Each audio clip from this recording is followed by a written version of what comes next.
Hello. Good morning, everyone. Okay, welcome back to another session. I was waiting for a few more folks to join in, but I guess some few of them might have offices as well or colleges. But okay, anyways, this is getting recorded, so we have good audience to start with.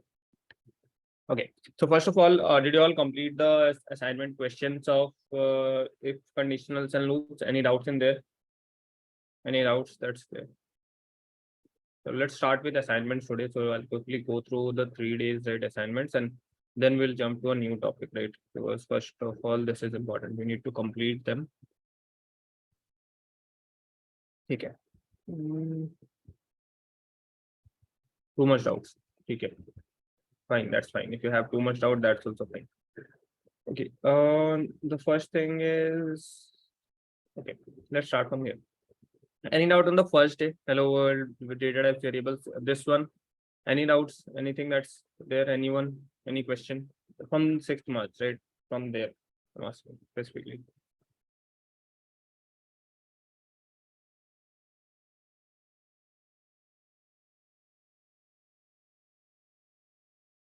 Okay, no. Okay, I see no doubts.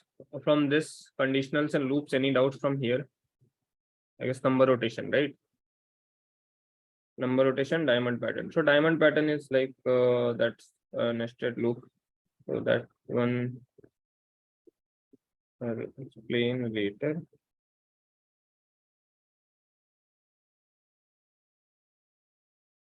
Okay. Apart from number rotation, any other question? Do you have doubts?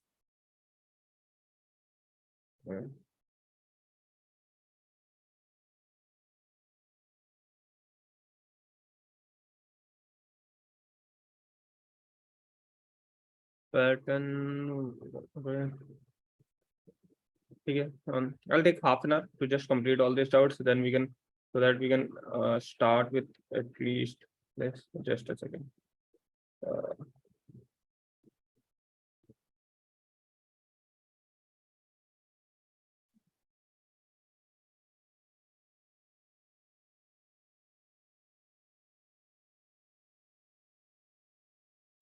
Optimized prime, there is some optimization that you need to do. So I'll tell you about prime number. That's what I stated yesterday, right?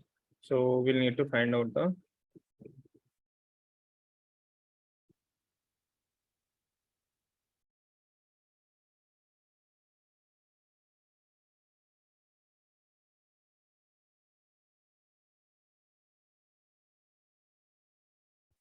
okay. So let's quickly go through. No, I'll not take today nested loops and functions because that part we have not touched, right?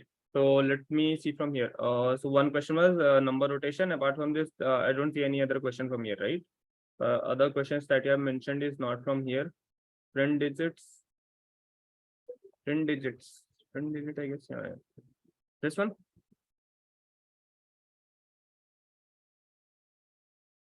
Okay.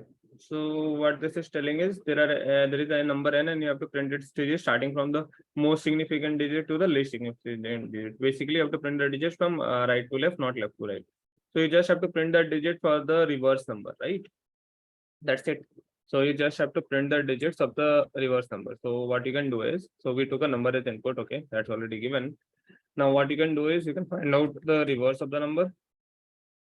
Right. So yesterday we saw how we can find out the reverse of number not equals to 0.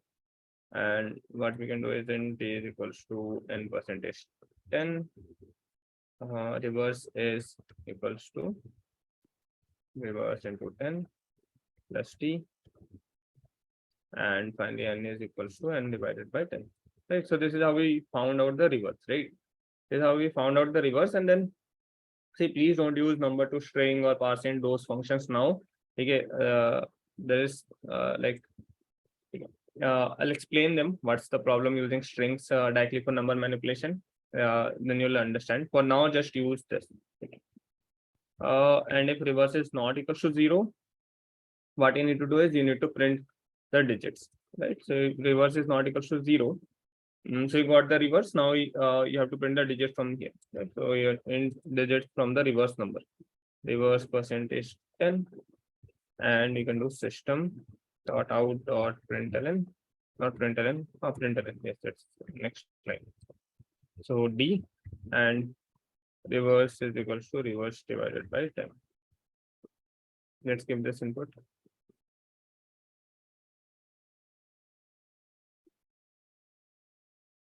Okay. Let's submit this. If there is trailing zeros, that's going to be one problem. Okay. So trailing zeros are one problem, right? So yesterday I told you how to get rid of this trailing zero or the situation. Yeah. So when you find out the reverse, the trailing zeros are not actually there, right? So the trailing zeros actually get summoned.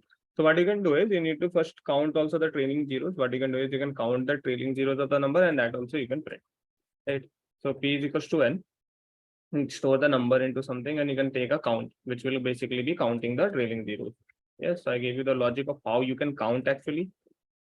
So what you can do is if p is not equals p is not equals to 0, you need to find out the digit, and d is equals to p percentage 10. Okay.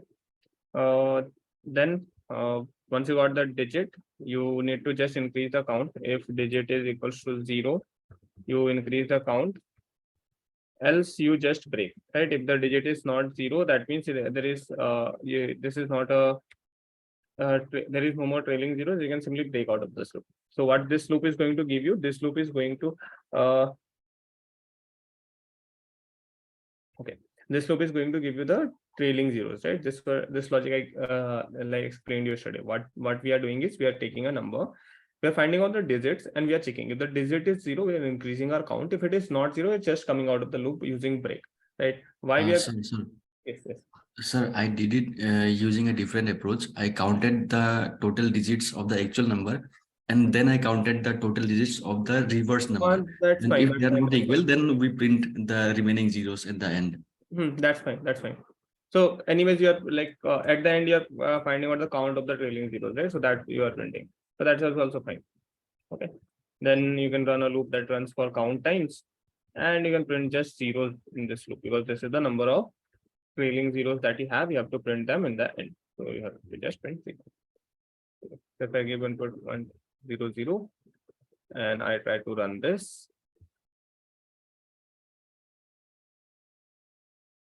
so you are seeing this number, and then there are 2 zeros which are coming because of the trailing zeros.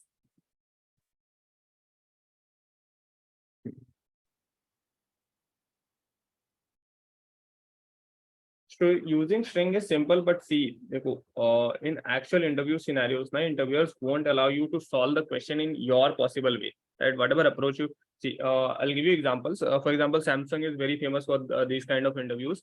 Samsung, like in the interview contest itself, they have restricted what you can use. So basically, you are not allowed to use things like hash maps. You are not allowed to use things like array list or something. You can just use plain simple arrays. What are the fundamental data structures? You cannot use any inbuilt functions like arrays, dot, sort, everything. Again, they've restricted it so much. Even in interviews, they are very cautious about, right, whether you're using string or whether you're using integer to do this manipulation, because the kind of programming that they do is very hardware close to hardware programming, and there it is like it requires too much optimization, and you need to know number manipulation, all those things. For everything, cannot convert to string, because string manipulations are very costly as compared to numbers.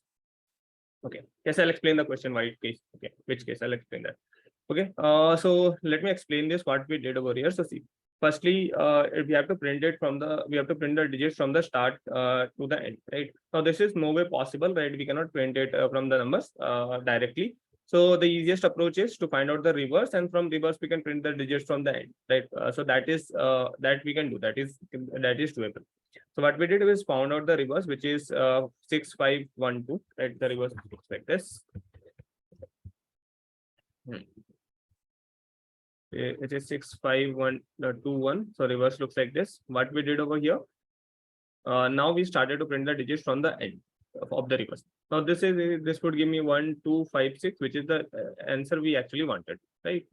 Now there is only one small problem. What if there are zeros over here? So the zeros don't come in the reverse, right? So if we have, no matter how many trailing zeros you have, the reverse that you would get is this number itself. You won't get any leading zeros in the reverse, right? So how did we solve this problem? So what we did was we firstly found out the number of zeros into the number, right? Found out the number of trailing zeros, or you can do another way is to count the number of digits in the number. So what this is doing, this is finding out the number of trailing zeros. Other way is to count the total number of digits and count the number of digits in reverse. So for example, the total number of digits in this number is 7, right? Total number of digits over here is 4. So 7 minus 4, that is the number of trailing zeros you have, right? That is the number of trailing zeros you have. Okay. So either way, you'll get the same count, that is 3, or if you directly count the number of trailing zeros, or you count the digits and then subtract the digits from reverse. Here you also need to count the digits of reverse. That is one additional overhead that you need to do. Okay. In this approach, you don't need to count the digits of reverse or anything. You just can count the trailing zeros from here. Now, how did we count trailing zeros? Sorry, someone saying something?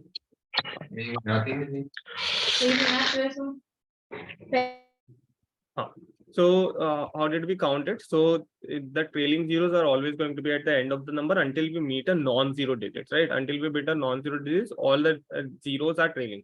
Okay. So what we did, we started a loop. We tried to check the digit. If digit is equal to 0, we increased our count.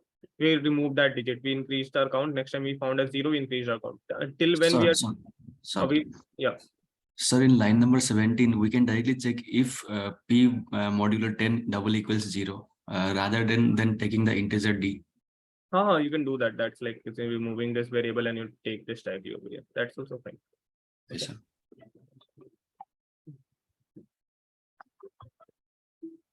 Okay.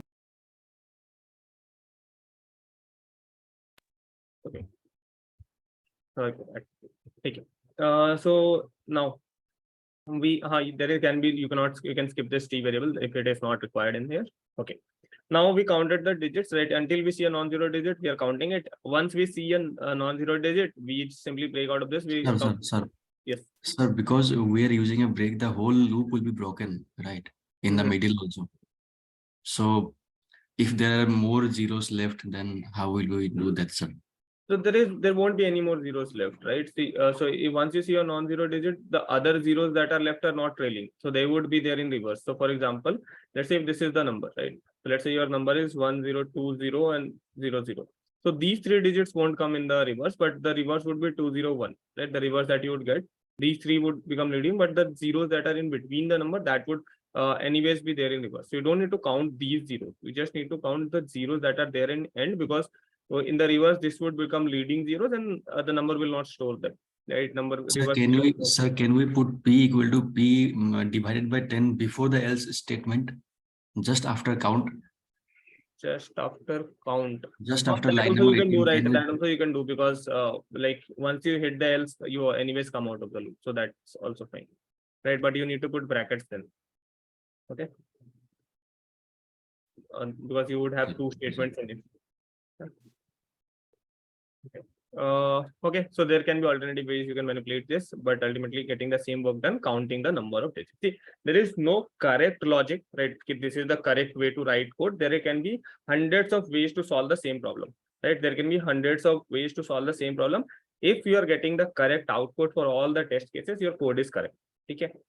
Now, how do we judge which is better code? That is something which we'll understand going forward. What is better code, right? Where to spend our time to make things better, and how can we say this code is better and this code is not good, right? How do we compare them? So we have parameters like time, space, all those things we use to compare. Apart from this, like if the code is doing the work, if I write, you write, or someone else write, everyone is going to write it in different ways. That's completely fine. Okay. Okay, so next we got the reverse. So this part was easy, right? This is easy part. So we got the reverse. You already know how to get reverse, and we just printed the digits of reverse. Okay, so this is easy. Now we already have the count of trailing zeros, so we can simply print the number of zeros that's there in count. Right, that's it. So this solves all of our problems. The trailing zeros are also getting printed at the end. So that is also now solved. Right. So this was the only edge case that was missing. Okay, submit. It's done. You have to submit the code to get submission level. There's some, so this is compiler error, and please don't happen today. After 2 reversing, then we print 0, which we count in next line.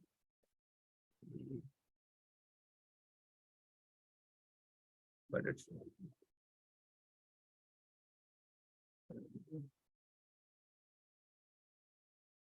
It's not a number that we are printing, right? It's not a number. That's why it is printing on the next lines, right? It's not a number, right? It is not a number that we are printing. Percent, yes, percent does. We can write a logic ourselves as well that will convert a string to integer. We don't need the parsing method. We can write the logic ourselves as well. Okay, understood. Okay, is this question clear? Anyone having doubts? Any more doubts on this question? Yeah. So let's go to the next question. I guess the which case question is this is like a ASCII concept question. So let me complete the ASCII concept first, and I'll cover this question. Okay. So this is ASCII concept question. See. I'll explain that method. Don't worry, I'll explain that. We have a string in this module itself, so I'll explain all the string and integer related methods that I'll cover. Okay. Okay, I'll come to this prime question. Today we'll do prime because you need to know a lot of things about prime. Prime is a very interesting question. Okay. So there was one concept that I mentioned earlier, which was ASCII. Okay. So what is ASCII? So ASCII stands for American Standard Code for Information Interchange.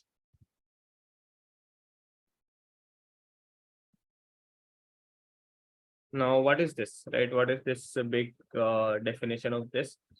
So basically, what all the languages follow a particular coding that is known as ASCII code.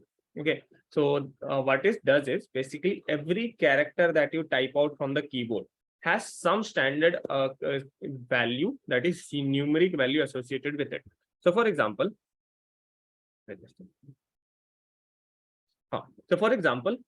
let's say you type a character A, CH is equals to A. Okay. Now this character actually has a numeric value associated with it, and this character actually can be used as a number as well. So for example, you can actually store this character in an integer variable and print it. Okay. Will it be error? It looks like an error, but it is not an actual error. Okay. This conversion also happen implicitly, character to integer, because character is 2 bytes, integer is 4 bytes. So we are converting a smaller to a higher data type. So that is okay. When you store a small to a high data type value, that is okay. So for example, when you're storing, let's say, integer to a float, or an integer to a double, or integer to a long. So all these conversions are allowed because integer is a small type, and long, double, or float, these are of large types. So you are allowed to put these values into those, right? So similarly, character is 2 bytes, and character to integer conversion is not a problem considering the size. We have a numeric value for each character, right? For example, small a has a numeric value known as 97. Okay. No matter how many times you run, it is going to be the same value. It does not varies in every run of the program. It is fixed, right? Small a has a fixed value, that is 97. Small b has a fixed value, that is 98. Okay. And like I also told you that small and capital alphabets are treated differently in the language. So do they have different ASCII value? Yes. So for example, capital A, this has a ASCII value 65. Okay. So the ASCII value of A is capital A is 65. Capital B is 66, right? Small a is 97. Small b is 98. So the ASCII values are also different for them. There are different alphabets in the language. Now, is this standard, or this is just particularly for Java? No, this is standard, and this is followed by every programming language. Java, C++, C, Python, JavaScript, all the language follow the same standard code, which is known as ASCII code for character to integer conversion. We can convert characters into integers. Now, can we do integer to character conversion? Will that be allowed? If this is if this is allowed, so will the integer to character conversion is allowed? Yes, that is also allowed, but it will give you one error. So let me put this as 97, okay, which is like the ASCII value of small a. Okay, and I do ch is equals to small a, and I just try to print ch. So I would get an error while doing this conversion. See, lossy conversion from integer to character. See, now what the error is not that we cannot convert, right? See, I'll show you the difference of what this means. that, for example, let's say I try to put a string into here. Okay. Let's say this, and I run this.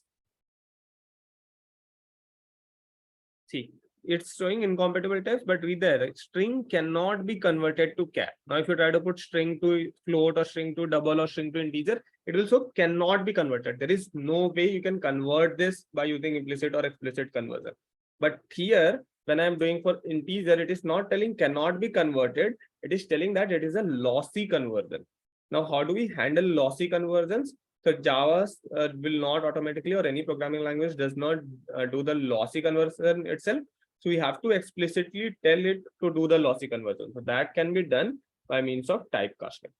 So if we typecast this number into a character, that will be converted into the ASCII value, and we'll see the character. Yeah. Okay. So any character can be converted into number. Any number can be converted into character. What if I give this number is 970 or something? Will it be also converted into character? That will be converted. You might see a random character that is a random character that you are seeing, which cannot be typed from keyboard. It is there in some symbol or some character set, but not part of something that we use in a daily life. But if you put any random value, it will you'll definitely see a character which you might not or may not recognize. Okay. So what are the things that we need to remember from here, right? So the ASCII set is actually created for initially it was, if you see a older documentation, you would see it as 128 character set. So there were 128 character values, 128 characters, which had integer values. Okay. So 128 characters had integer values. Okay. Now this character set has increased because the addition of new characters. So for example, there were recently new characters added like pound, rupee symbol, and then there are so many other special characters that was also added to this character set. So now the character set has expanded to 256 characters. So there are 256 characters that ASCII has. Okay, there are altogether not 256, that might be somewhat lesser, but the character set size is 256. It can hold 256 characters. If it is, I'm not sure whether it is exactly 256 definitions. You can just Google it up. You'll get the list of characters and their ASCII code. But it is like the set is 256. Okay. So earlier it was 128. If you see any older documentation, it was 128, and now it is 256. Unicode is like a superset of ASCII, I'd say. So Unicode has a lot more additional things. Unicode is like, let's say, when you're developing software or when you're doing development thing, there we use Unicode characters. For example, HTML, writing HTML code. So there we use Unicode character because we want the UI to have recognition of much more characters. But in case of coding, in the case of writing granular programming in Java or in C++, we don't need Unicode set. We character set works for us. Okay. So ASCII set is for different purpose. So ASCII set can be used. I'll show you the applications of this ASCII set. That's very vast and it helps us solve a lot of problems. Okay. Okay. So right now, so if you see older documentation, it would be 128. Right now, there are 256 characters which has integer values. The characters for which you need to know the ranges are, and the best part is the alphabets for which we need to know the ranges, which we use most commonly, are there in order.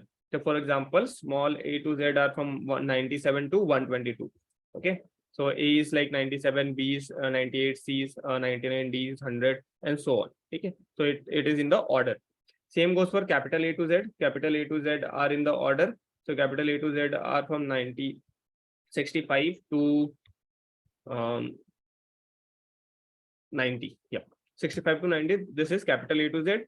And then there is digits, which is 0 to 9. So 0 to 9 also have a ASCII value. I guess it is 48 to 56. Let's verify. So let's say integer is 0. Sorry, integer is, let's try to do this. Let's try to do this conversion. So let's take this character as 0. Okay, and I'm storing this character as integer. Now look at this. So I've stored this character which is storing a digit 0, and I'm put it into a integer. Now will it store the actual digit 0? No, it will store the ASCII value of it. So what is the ASCII value of character 0? This is a character 0. This is not a digit 0. When you write it in number, that is different. This is a character. When you are putting it into a single quote and you're storing it in a char variable. So when you put it into number, it is going to have a different ASCII value. So the ASCII value of this is 48, and it is also in order 0 to 9. So it is 48 to 56. 57, I guess. So can we also do long A equal to CH? That also would work. See, if you have long values, that also will work if you convert it. So using forceful conversion, you can do anything, right? If you forcefully convert this, sorry. Yes, we are seeing 97. CH. Okay, so you are seeing the same thing, right? You can forcefully convert it. That's fine. Okay. Now, like the languages, few languages might give you error as well if when you reach the 256 character limit, or they might give you some random garbage character that's present in their set. Okay. So if I give it a very last number, yeah. So can you give us a small idea about the big integers? Big integers, sir. I'll talk about that just a second. Okay, so this is what ASCII is, and this is what you need to remember or know a little bit from here. In case you forget these ranges, it's fine. I also forget them. Okay, I also did not remember the range from 0 to 9.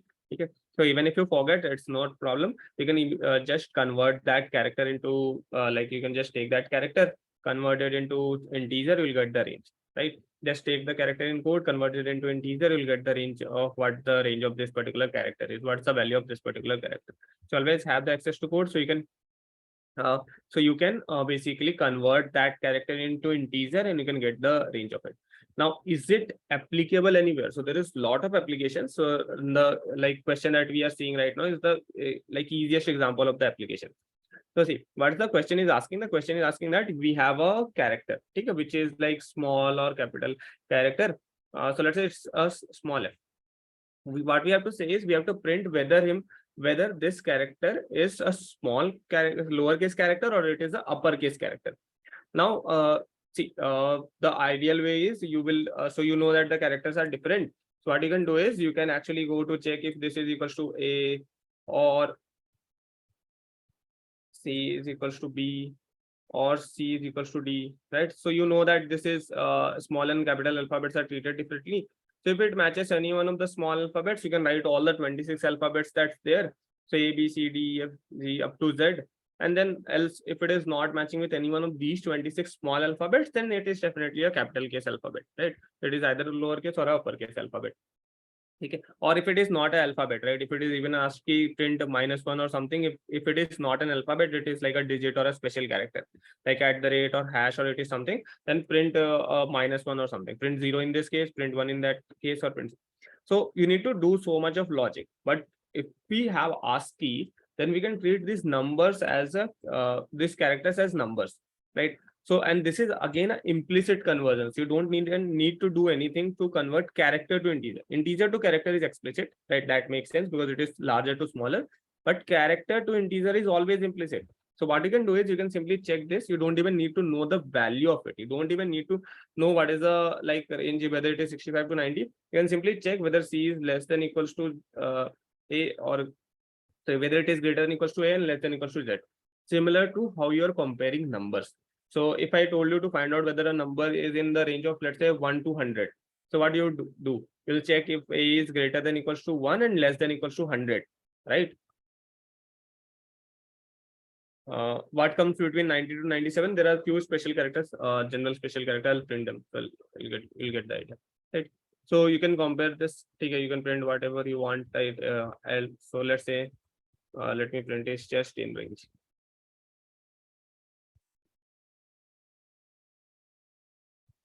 Okay.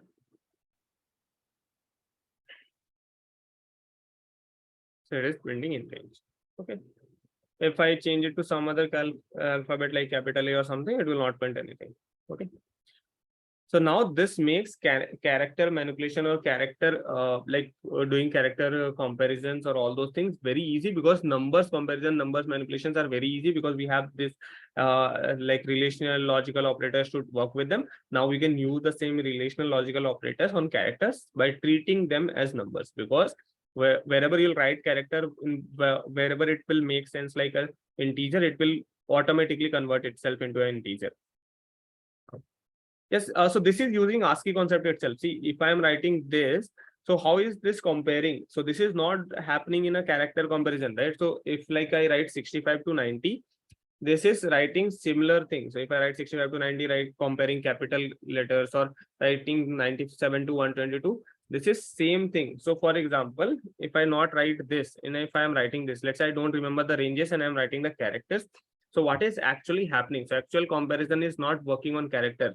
Okay, so this comparison is not working on characters. Characters do not have greater than, less than, or like equal to, these kind of comparisons that are not there.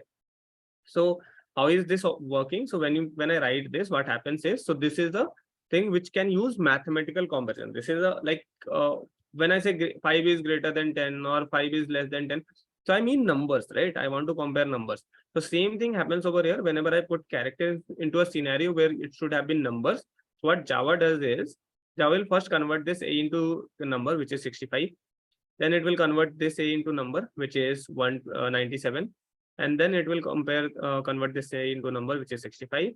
And this A into this Z into number, which is 97. Now see, all these conversions are implicit conversions. Okay. So you don't need to do anything, but the check is actually happening on numbers, not on characters. Okay. Okay, understood. For like writing code, I use online terminals. For software development, VS Code, right? There is no alternative to VS Code.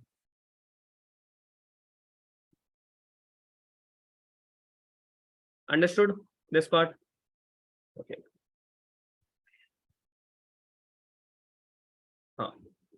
Now there are some interesting manipulations that I'll show you using this. Now, is this just used to compare ranges? No, you can do a lot of things using them. Okay, let me just give you one simple example. So let's say you have a char C which is 0. Okay, and you are storing it into number. So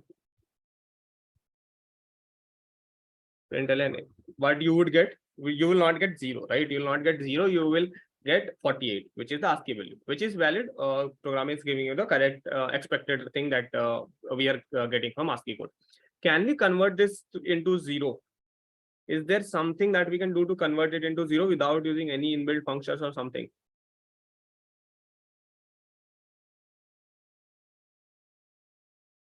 It does not store, it does this like conversions in the runtime and then just checks them, right? So whenever you have used characters in such a scenario, it will automatically convert them into integers. Okay, no idea? Anyone got any idea how you can convert this integer? Explicit typecasting using a char before A within brackets. No, the typecasting won't work, right? So here also we are even if this is like typecasting, this is also conversion, right? So implicit or explicit value doesn't change, right? So you, even if you do explicit conversion, that is also going to be integer. That is also going to have the same value. See, this character actually has the ASCII value 48. Okay, we cannot change that. That cannot be changed. Now what we can do is we can actually subtract 48 from it, or let's say the ASCII value of 0. So we would get 0 as a digit. Okay. Now see, is it just for 0? No. Actually, if you have any other digit, let's say 7, and you subtract the ASCII value of 0, since they are in order, what is the digit you would get? You would get is 7. See, so we had 7. What we did, see, just try to look. So the ASCII value of these digits were in this order. So it was 0, 1, 2, 3, 4, 5, 6, 7, 8, 9. Okay. So 0 had 48, right? 48, 49, 50, 51, 52, 53, 54, 55, 56, 57. Okay. Now let's say you have any character, any digit stored as a character, and you want to actually convert them into its numeric character, not the ASCII values. If you directly store them in integer, you'll get this value. Integer में directly store करो, no matter if you do typecasting, implicit conversion happens, you will get the ASCII value. The only way to get it is to just subtract 48 from everything. You will get the, now why 48 works? Why is 48? So 48 minus 48, it gives you 0. Okay. So if you put a character in a C, and this is, we are doing a mathematical calculation on character. Okay. And that was subtraction calculation. Addition, so I told you earlier that only mathematical calculation, only arithmetic operator that works on like other than numbers is addition, that works on strings, right?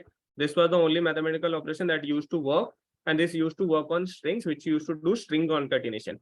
Now on characters, since they are treated as numbers, you can do any mathematical operation, any arithmetic operation, plus, minus, into, divide, modulo. Every arithmetic operation works on characters, because if you put them in such a situation where like this, where you are doing arithmetic calculation, the character will get converted to number and the actual operation will happen on number.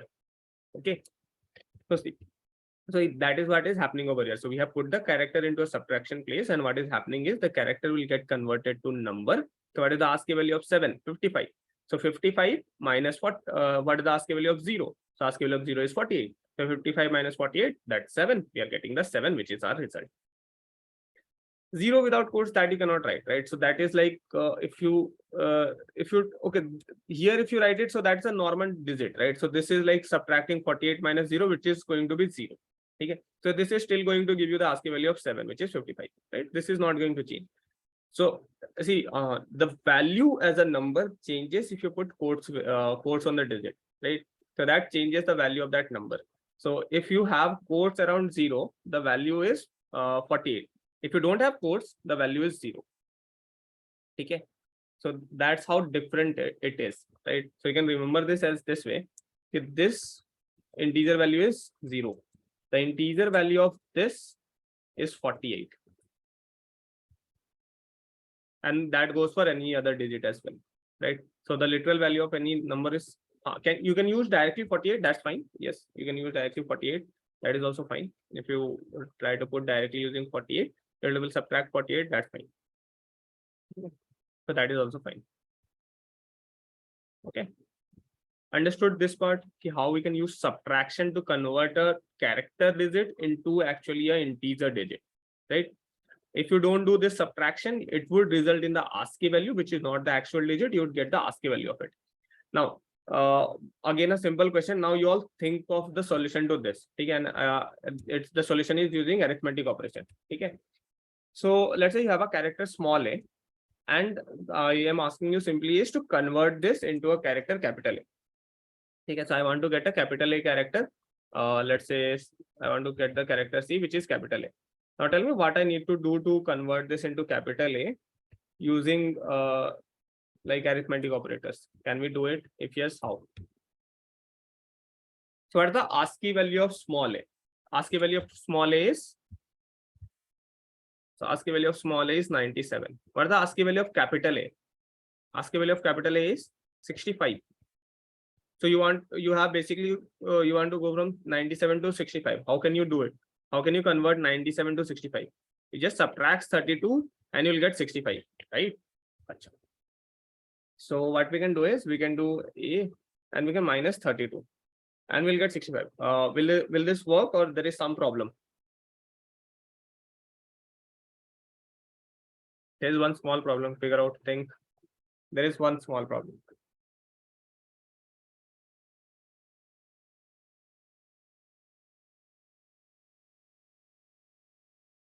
Integer, yes. So see, this we are this after you do this arithmetic operation, the result is an integer value. It is not a character. So if I run this, see, okay, it works. How is this working? Okay, it works. Okay, strange. Okay.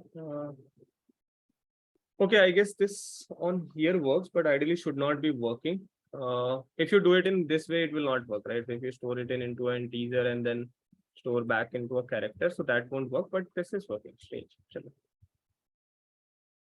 Should be treated as a character. So this is not work. This won't work for sure. This would give a lossy conversion, which is fine. Okay, lossy conversion. But why is this working? Okay, this is string. So this is like an exception that you can keep in mind. So here the conversion happens implicitly. Okay, so you can So actually, no, this is arithmetic operation and the result is also going to be arithmetic, right? So arithmetic to character conversion should not be implicit. It should be explicit. A number to character conversion should always happen explicitly. It should not happen implicitly. Now, this is one such exception that you can keep in mind. I have also not checked this, that this was an exception. I remembered it as an exception. So this is an exception where number to char conversion is happening explicitly, implicitly, sorry. But it won't happen, right? Number to character conversion is not implicit, it is has to be explicit.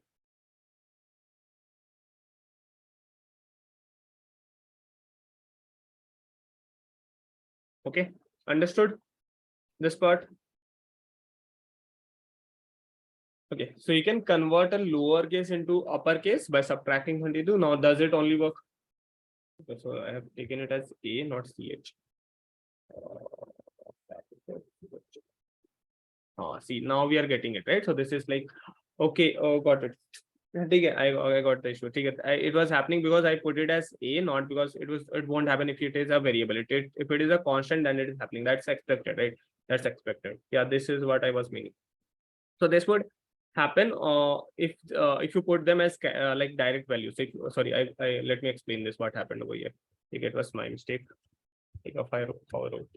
Okay. See, so if I put a A, that would work, right? That is fine. That is not an exception. This would work because see, these kind of conversions happen in the compile time, and compiler just checks this is like within the range, and it can convert this into this. Okay. But if you instead put a variable, right, it won't work because variable can have a varying value, and compiler doesn't know whether the integer that we are going to get can be converted to character or not, right? So if you put it as a variable, you're definitely going to get a lossy conversion like this. Which should be expected, and you should be getting this. If you are trying to do a character subtraction or character arithmetic operation on a character, that is going to result in a value that is integer. Now, integer can never be implicitly converted into this. So what you need to do is you need to do a forceful conversion by char. Now, just writing char in front of it will work? No. You have to write the char in front of this operation. So firstly, I want to do that operation. So what will happen is A will get converted to 97, which is fine. 97 minus 32 will get 65. Now 65, we want to convert it back into character. Okay. So that's why I put this brackets in such a way that these operations happen first and then we get converted into character. If you don't put these brackets, you are anyways going to get the error again, right? Without brackets, this error would come because it will convert this character first, then do the subtraction, which is again resulting in a numeric value at the end, which should not happen, right? So firstly, this operation should happen and then the conversion should happen. Okay. So the order of conversion is also important. The first, the operation should take place and then you should convert it, right? If it is too much to understand, then store it in an integer variable, then convert the integer variable into char. That is also going to be fine. Okay. Understood this part? Yes, no. Yes.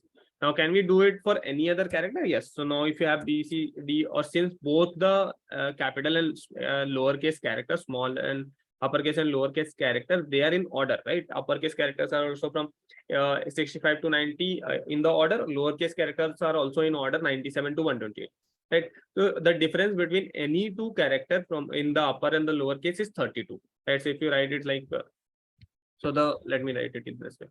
So the uppercase is 65, lowercase is 97. Uppercase is 66, lowercase is 98. Uppercase is 67, lowercase is 99. So difference between any one of them is 32. So the difference is fixed, it is 32. So if you just subtract 32 from any lowercase character, you're going to get the uppercase value of it. Okay. And if you have an uppercase character and you want to convert into lowercase, you just need to add 32. Instead of subtraction, you need to add 32 and that would convert the uppercase into the lowercase character. Okay. Okay, so this is like converting uppercase to lowercase, converting a digit to its actual value in integer, right? Otherwise, you would get the ASCII value, right? You can use to check whether it is in a range or not. And then there are so much of a number of applications that we can do with these ASCII set that we have. Okay, understood? Got the idea? What is ASCII set? Why it can be used? It makes our life easier by treating characters as numbers. right? Initially, if you are seeing it for the first time, might look strange why we have such a system in place, but as you use it, you'll understand, okay, this is how important it is, right? It makes our code so easier. Integer converted into, so that is like implicit conversion. So integer character minus 32, that is anyways going to be integer, because character is implicitly converted to integer, and if you are forcefully converting it as well, that is also fine. Now there is one bracket that's missing, one closing bracket. Now if it is between character to integer, it's going to be fine, but if it is not between character to integer, then the final result is going to be integer. Okay, so one opening bracket is missing. You can check 2 opening brackets in fact. Okay, now try to play around with this. You'll get the idea. Now let's come back to this question. So this was done, right? Let's check this one. So it is simply just the application of that ASCII set that we just learned, right? So what it is just telling us to print. If it is from A to Z, we have to print 1. So I've already taken a character. What you have to check, if this character is greater than equals to A, sorry, capital A, and it is less than equals to, and it is less than equals to Z, right?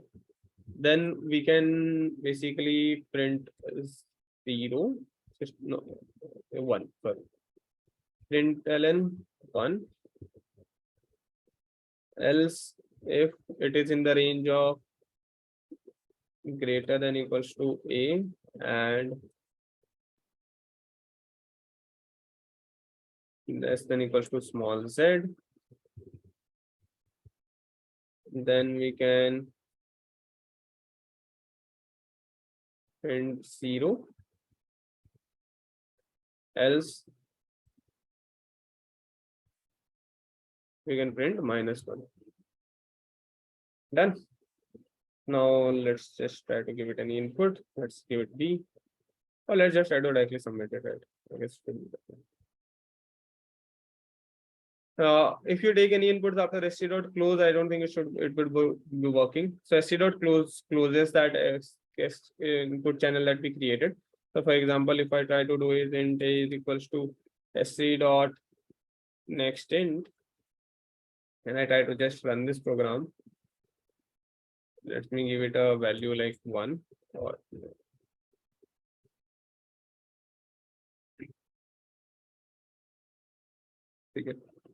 see, it is telling scanner closed, right? So once the scanner is closed, you cannot take inputs.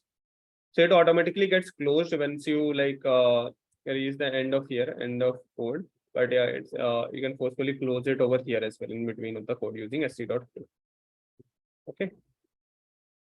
So once the sc.close is there, you cannot take any inputs using sc that we created. Understood? Okay, so this is clear. Now the last question is number rotation. Let's complete this one and then we can factorial. All these questions are done, right? The only question that is left now is number rotation. I think we also completed the ASCII wala concept that we was remaining. So that also we is done now. We don't have anything else remaining. Did I put anything else that you recall that we'll be covering? Prime number is 1, but apart from that, I guess we have done all the other logic, right? All the other things that I mentioned, logical, increment, decrement done. There is one more thing. There is one last thing, unary, binary, ternary. Okay, there is one last concept. I'll complete that today as well. Unary, binary, and ternary. Okay. Now this number rotation, right? So, okay, I gave you idea about how this works. Shorthand operators, shorthand operators, I'll give you idea of that. Because, that's a small part.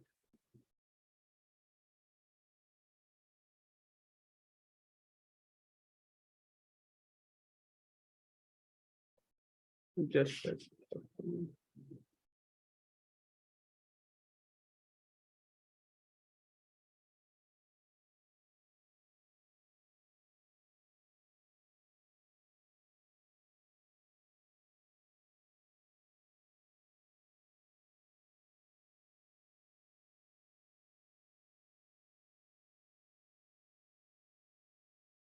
okay. So, let me start to break this question down. See, this whenever you get a questions like these, right? So the best idea is to break it down into smaller problems so that we solve the smaller problems first and we'll get the final solution, right? Okay, so we have two numbers. What this question is telling, we are given two numbers. One is the actual number, other is the digits, number of digits with which we have to rotate, right? Now, if k is negative, we have to do left rotation. Otherwise, we have to do a right rotation, right? What does right rotation and left rotation mean? So right rotation means we take the digits from the right, put it at the start, okay? And what the left rotation means, we take the digits from the left, put it at the right. Okay, so for example, here when we have -1s, we take one from here and we put it at the start. In case of this, when we have like positive ones, we take one digit from the end and we put it at the start.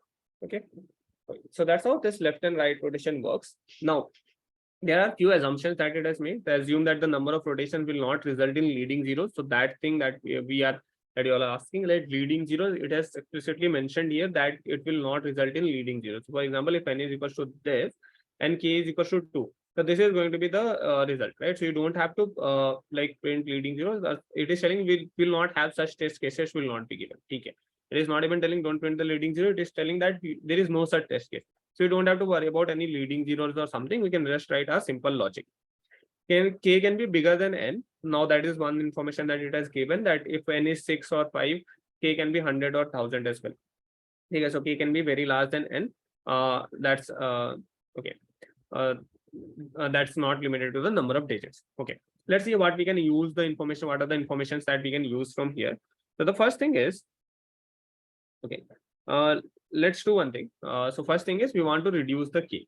Okay, so k is very large. We don't want to do that much rotation. See, ideally you can do that many rotations, but let's say you have a number like this 1 2 5 6. Let's take this example itself. Okay, 1 2 5 6. Now if you rotate it 4 times, right? So you take 6 from the end, you put it at the start. You again take 5 from the end, you put it at the start. You take 2 from the end, put it at the start. And you take 1 from the end, you put it at the start. See, after 4 rotations, exactly you get the same numbers. Now, again, after 4 rotations, you are going to get the same number. Again, after 4 rotations, you are going to get the same number. So every 4th rotation is going to bring you the same number. Okay. So let's say our k value is, let's say 7 or 10 or 12. Okay, k value is 12. So first 4 rotation going to give the same number. Next 4 rotation again going to give the same number. Next 4 rotation again going to give the same number. Right. So do we need to do any rotations? No, we do. We can just, we are better off with 0 rotations. We don't need to do any rotations at all. Okay. What if k is like not this, k is like some value like 15 or something. So how many rotations do we need to do? So the first 4 rotations will give the same number. Next 4 rotations means the next 4 rotations again going to give the same number. Next 4 rotations again going to give the same number. So 4 plus 4 plus 4. 12 rotations will result. After 12 rotations, you are going to get the same numbers, right? After 12 rotations, you get the same number. So the last 3 rotations, whatever is the value in the last 3 rotations, that's the result. So the last 3 rotations, you just have to do that. Okay. Now, how will I get this value 3 actually, right? How will I calculate this? So what you need to do is you just need to do k percentage the count of digits. This is going to give you that. See, what is this 4? From where this 4 came up? So this 4 is nothing but the count of digits that we have. So there are 4 digits. So that's why after 4 rotations, we are going to get the same number. So if you just divide it by 4, so 15 divided by 4, you get 4 3s are 12, and this is the remainder. So this is the remainder. This is the number of times you have to actually do the rotation.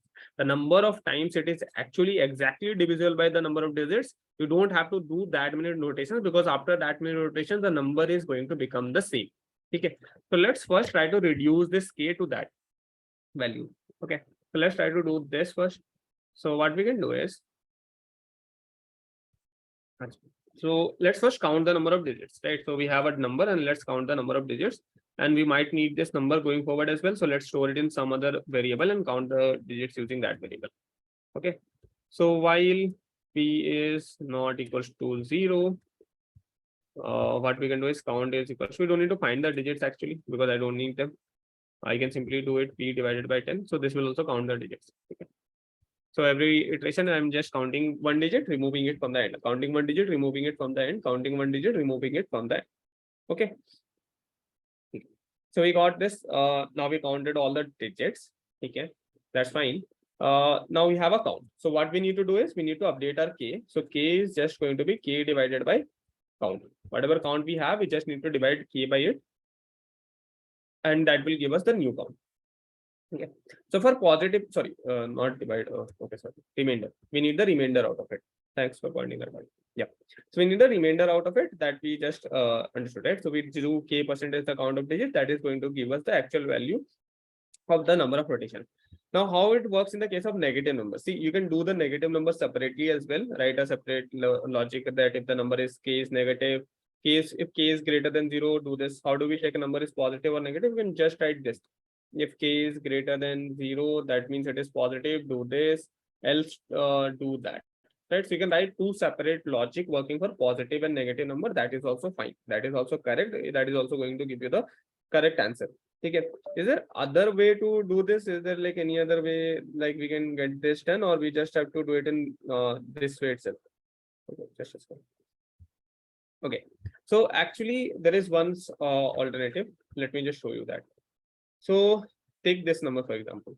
So what we are doing, so in this number, we are doing -1 rotations. Okay, -1 rotation means we are taking one digit from the start, putting it at the end. So we are taking 256 and making it this. Okay. Now, if it is a negative, so let's say we do it modulo 4. So -1 modulo 4, what it is going to give you? It's going to give you -1. Right. Okay. Now we got this modulo, which is going to be now this modulo is going to be in the range of ideally, like if it is a positive number, what is the modulo of this going to be in the range of 0 to 3, right? If the number is 4, if the count is 4, agar count 4 hai, okay, and you do modulo of something with 4, the remainder will be either 0 or 1 or 2 or 3. It cannot be 4 or anything greater than 4. The remainder is going to be from 0 to 3. Okay. For negative numbers, the remainder is going to be negative on the negative side. Whatever is, it's like if it is -10. Okay. So you divide just 10 by it, and it is going to give you -2, right? So if it is 1, you are going to get -1. Now what you can do is either you can do -1 left rotations, either you can do -1 left rotation, or you can do 3 right rotations. 3 right rotations is going to lead to the same result that that 1 left rotation is going to result. How? See, 1 left rotation is resulting in this. Do 3 right rotations. So we are doing picking 6 from the end, putting it at the start. Picking 5 from the end, putting it at the start. Okay, picking 2 from the end, putting it at the start. See, after doing 3 right rotations, we are getting the same result as by doing 1 left rotation, right? So how did I get this 3? So this is nothing but the -1 plus the count of digits. So that is going to give you the positive number. Okay. So the remainder after doing this negative operation is going to be in the range of -3 to like 0, right? -3 to 0 on the negative number as well. So it is either going to be -3 or if you add 4, that is going to, if you add the count, that is going to give you this. Okay. No, it doesn't give 3. I don't think so. It does give 3. We can validate -1% 4 does not give us 3. Let's validate. I think it should. It doesn't give.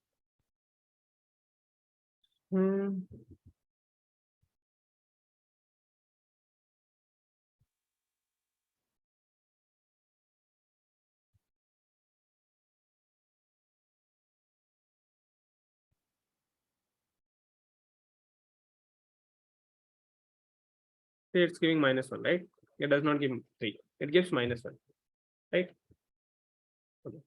So understood. So basically, any -1 right rotations is equivalent to. Let me write it in this way, right? You can validate it for numbers. So -1 right rotation is equivalent to doing 3. -1 left rotation is equivalent to doing 3 right rotations. -2 left rotation is equivalent to doing 2 right rotations. -3 left rotation is equivalent to doing 1 right rotation. Okay. You can validate this for this number, and this will hold true for any length of numbers.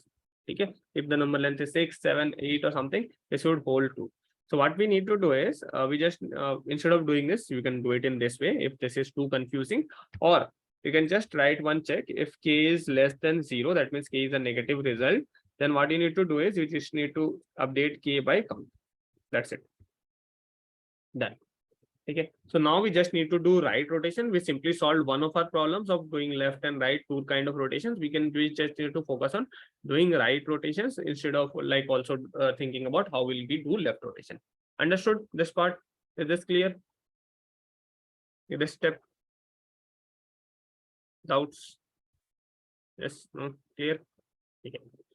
So basically, like since the number rotation is number is getting rotated in like from left to right or right to left, ultimately there would be some points where the numbers would be equal, right? So in it is telling that either you do one left rotation or you do three right rotation, the number is going to be same.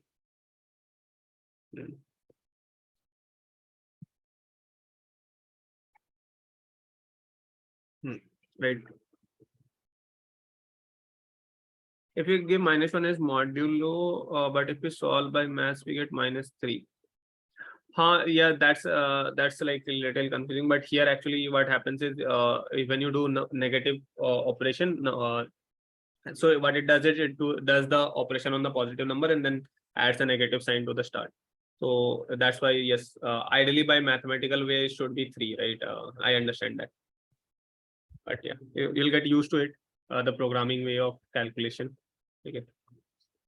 I actually remember the programming way only because that's what I use, right? So mathematical way does not make sense to me now. It is confusing. I know.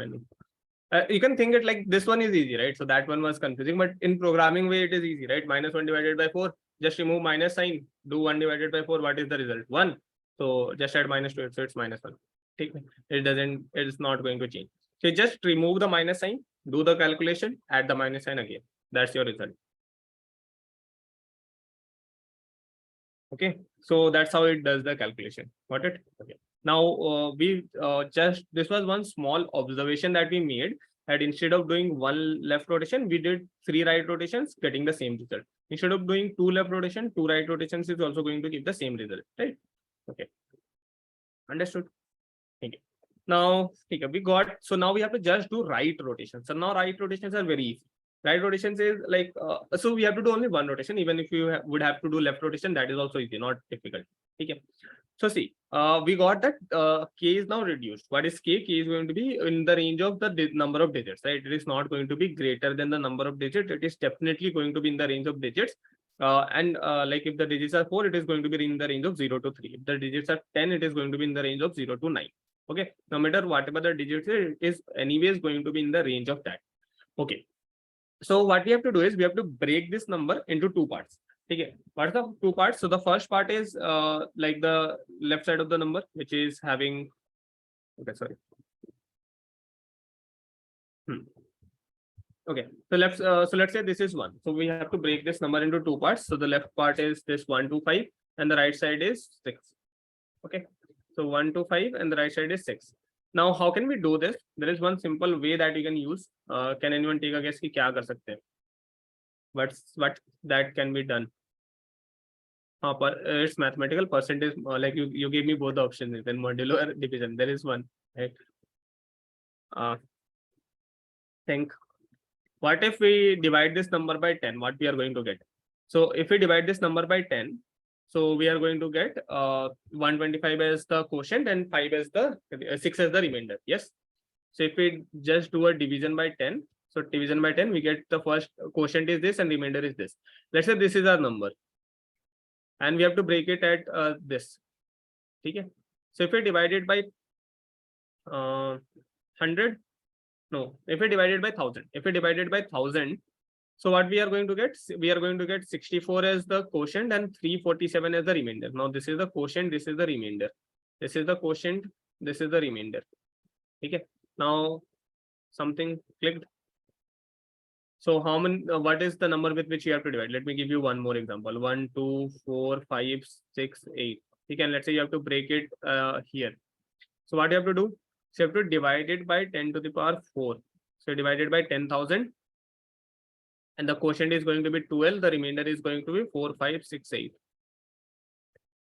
10s into k. Yes. So the number of k, but whatever is the value of k where the division is going to happen. So that is the value that you have to find out. So let's call it as power. Let's initially take it as 1. Okay. And what we have to do is we have to increase it to the number of times we have k. So we have k times, and we write a loop that runs for k times. And what we can do is we can do p is equals to p into 10. Now what it does,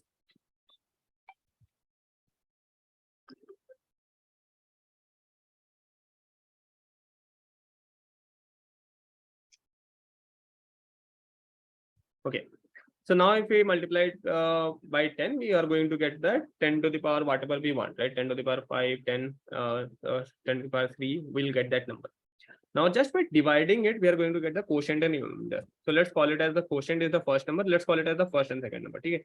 The first number is the quotient. So quotient is n divided by this number p. Here, this is going to give you the quotient. That is the first number. The second number is n modulo p, which is going to be the second number. Now tell me, did you understand these two steps? So dividing it, the division will give you the quotient. That is your first number. Now modulo will give you the remainder, that is your second number. So we got the first number, we got the second number. Now what we have to do? We have to put the first number at the end of second number. How can you do that? That I gave you. How can you join two numbers? The exact logic I gave you yesterday. Remember? Yes, no, forgot.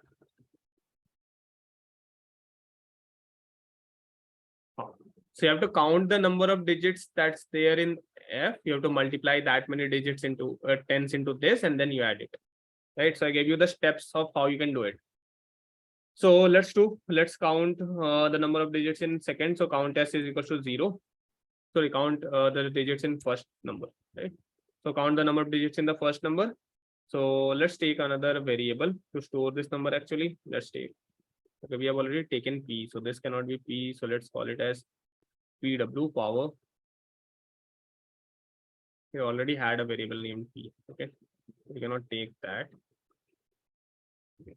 Just like so, we can have p is equal to, let's say, the number f, which we want to count the digits. So while p is not equal to 0, we can do count of f plus plus, and we can do p is equal to p divided by 10. So this will give us the count of digits in the number p. So we have a number p, which is like the first number f, which we are counting the number of digits. Now what we need to do, we need to multiply these many tens into the, so whatever count we got, right? So the counting will start from 1. We can run the loop from count till count f, and we can increase I. Whatever is the number of counts that we got, that is the number of zeros that we have to add into the end of the second number. So second into 10. Okay.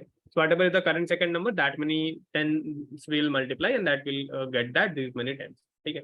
There is alternative way to use math.pow. I'll explain mathematical functions today, so you'll understand that part as well. But yeah, if you just multiply it by 10, so you get the number of zeros at 10. Now what you need to do, you got this, you got this. So what's the final result? What's the final result of this?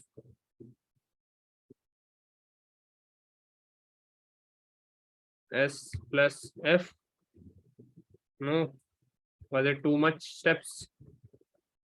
Or too many problems to solve, right? So let's check this and I'll explain it again. Let's do this. Pause 1, run the code.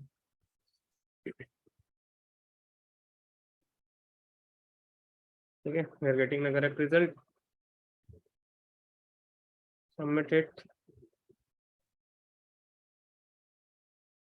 Okay, fast. Okay, let me explain it step by step. Now got it. See, this is a this is a kind of problem where you need to think it in of a small problem first, and then you go to solve the larger problem. Okay, so this is like how we break a problem into smaller pieces. This is a very good example of that kind of approach, where you are breaking it into smaller pieces, where you are just like engineering, right? Where you break a bigger problem into smaller problems. So what we did, see, let me just iterate through it.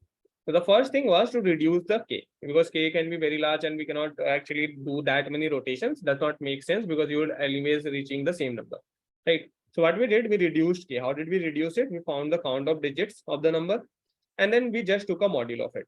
Now we took the modulo of it. Okay, we got the modulo. Now what else? So once we got the modulo, the number, since it has also asked, there can be left rotation or right rotations as well. So now if there are right rotations and it is a positive number, that's fine. But if it is a negative number, then there can be left rotation.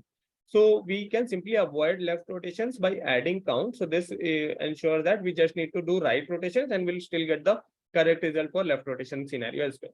Right. So instead of doing -1 left rotations, we can simply do 3 right rotation. That is also going to give us the correct same result. Okay. So we got the K. Now we have a K, and now we know how many rotations actually we need to do. Right. So what we can do in that situation is we need to find out a power, right? So that we can break the number into 2 parts, right? It can be anywhere in between. We just need to break the number into 2 parts, right? So see, we took 3 examples. Let's say if this is, we want to break it into this part. First is 3 digits and then 1 digit. We divide it by 10. If it is 2 digits at the start and 3 digits at the end, we need to divide it by 1000. If it is 4 digits, 2 digits at start, 4 digits at end, we need to divide it by 10,000. So basically, the number of digits that you have over here, that minute division, that is the number of zeros you will require on to divide, right? That is the number of tens that you require to divide. Okay. So what we did, we found out a power, which is just like the number of K we have. What is the value of K? That many zeros we are going to have at the end of this. If we are multiplying it by 10, so K zeros will come at the end of this number. Now, first number is nothing but division, quotient of this division. So once you perform this division, so the quotient is the first number. The second number is the remainder. So we got the 2 parts of the number, first number and the second number. Now what we have to do is we have to create a number like this, which is having, so you got 2 numbers. This is quotient, this is the remainder. You have to create a number like 4, 5, 6, 8, 1, 2. Now how can we do it? So you just need to count the number of digits in this. Whatever is the number of digits in this here, right? So you need to count it. So we got 2.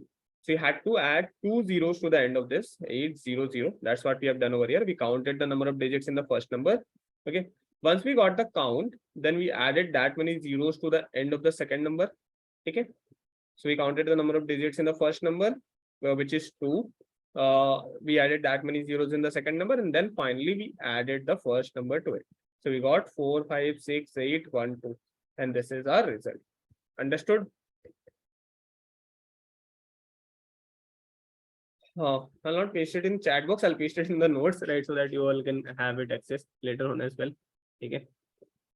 This is a very interesting question to solve. Let me copy it from here.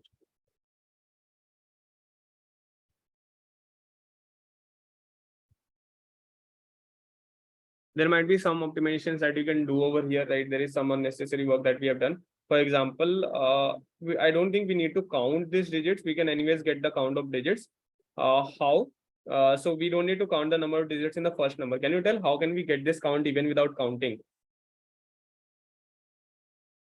So we already have the count of the digits of the total number.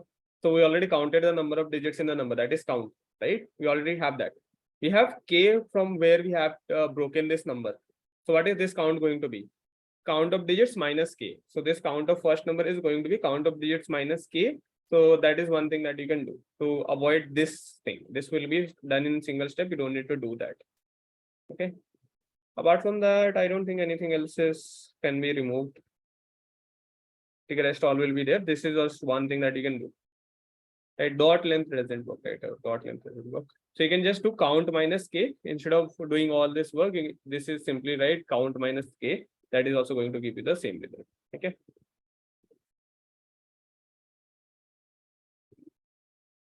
Copy it, paste it over here. And let me give it as number rotation, right? Number rotation. So this was an interesting question to solve, right? Okay, understood. Okay, so I guess there is no more doubts in here. So all the doubts on this is solved. So let's, okay. So then we have next topic is nested loops and functions. Okay, before nested loops, I want to cover few small things.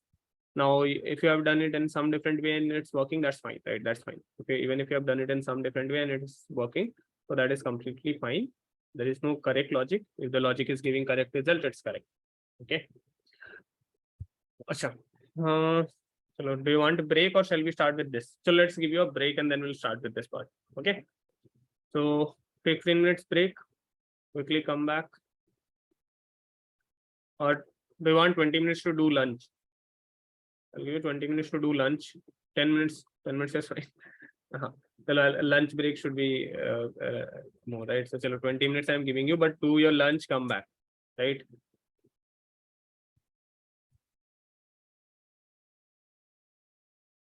Okay.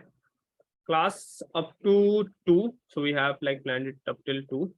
So yeah, for those who want to see this code, I'm pasting the link in the chat. Meanwhile, if you want to see this, you can see it as well.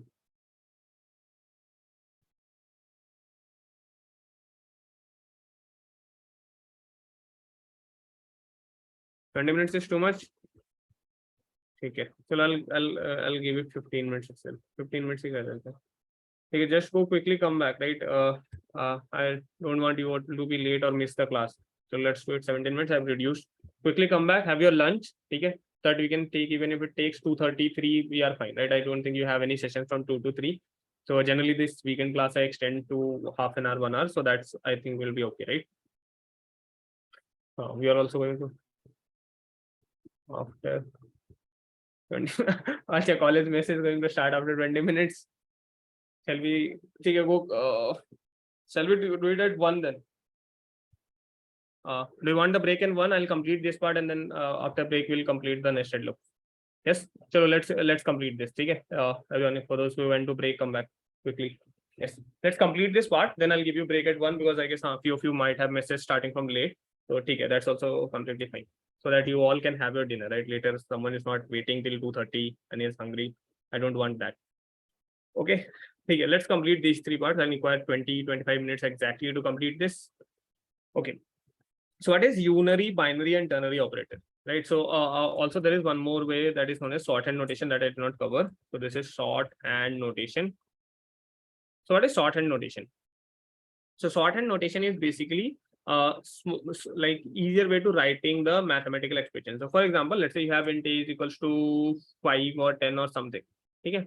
And if I want to increase the value of a, I do a is equals to a plus 10, right? So instead of this, you can write it as a plus is equals to 10. Okay, this works. This means the exact same thing. If I write plus equals to implies that this means a is equals to a plus 10. So this is a shortened way of writing it. A plus equals to 10. Does it only work on plus? No, you can do it anything, plus, minus, into, divide, right? So you just need to expand it in this way, a divided by 10, a into 10. You can take modulo as well, that will be a modulo 10, right? So this is just like shortcut way of writing a equals to a plus something, a into something. You just write it like the symbol equals to that. Okay, equals to whatever value you want to do. A plus is equals to 10, that means a equals to a plus 10. Or you can even take it for any other symbol, into, divide, modulo, all those things go. Okay, understood? So basically a shortcut way of writing this. If you're not very much comfortable with it, no worries, you can use this. This is like easier, looks clean, it doesn't have any problems. Right? If it is it looks easy for you, you can use it. Okay, gradually you'll get used to it, reading it, understanding it. I did not used to use it since a lot of time, and then I felt okay, this is not that difficult. Then I started using it. Okay, understood what is shorthand notation? Clear? Doubts, anyone? Anything?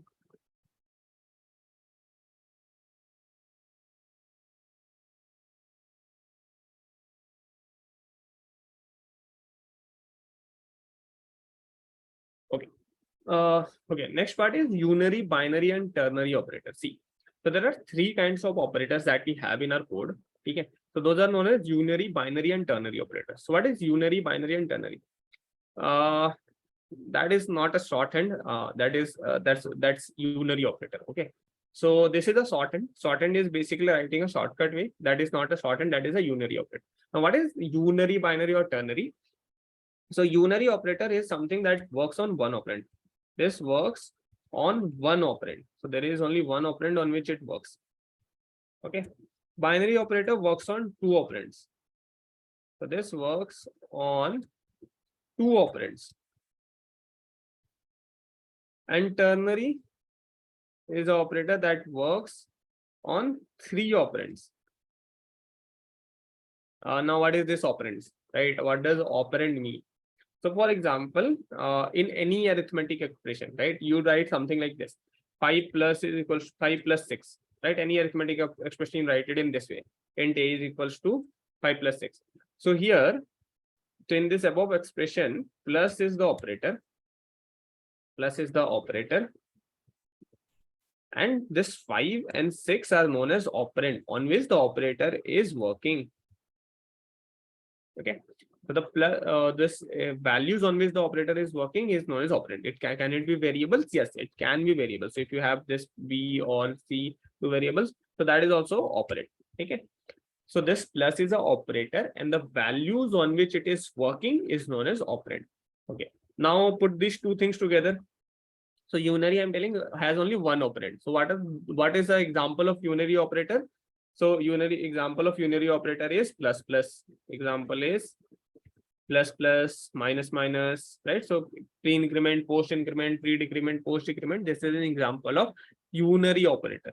Okay, this is not a unary operator. Okay, this is not a unary operator. This is a shortcut way of writing this. Okay, so plus is a binary operator. This works on two operands. It needs two operands to work. So a single plus is a binary operator. 2 plus to put together, since it is an increment operator, this works on a single operand. That's why it is known as a unary operator. Okay. Okay. So understood. Achha. Now let's talk about binary. So all arithmetic operations, all relational operations are binary. Not understood. Okay.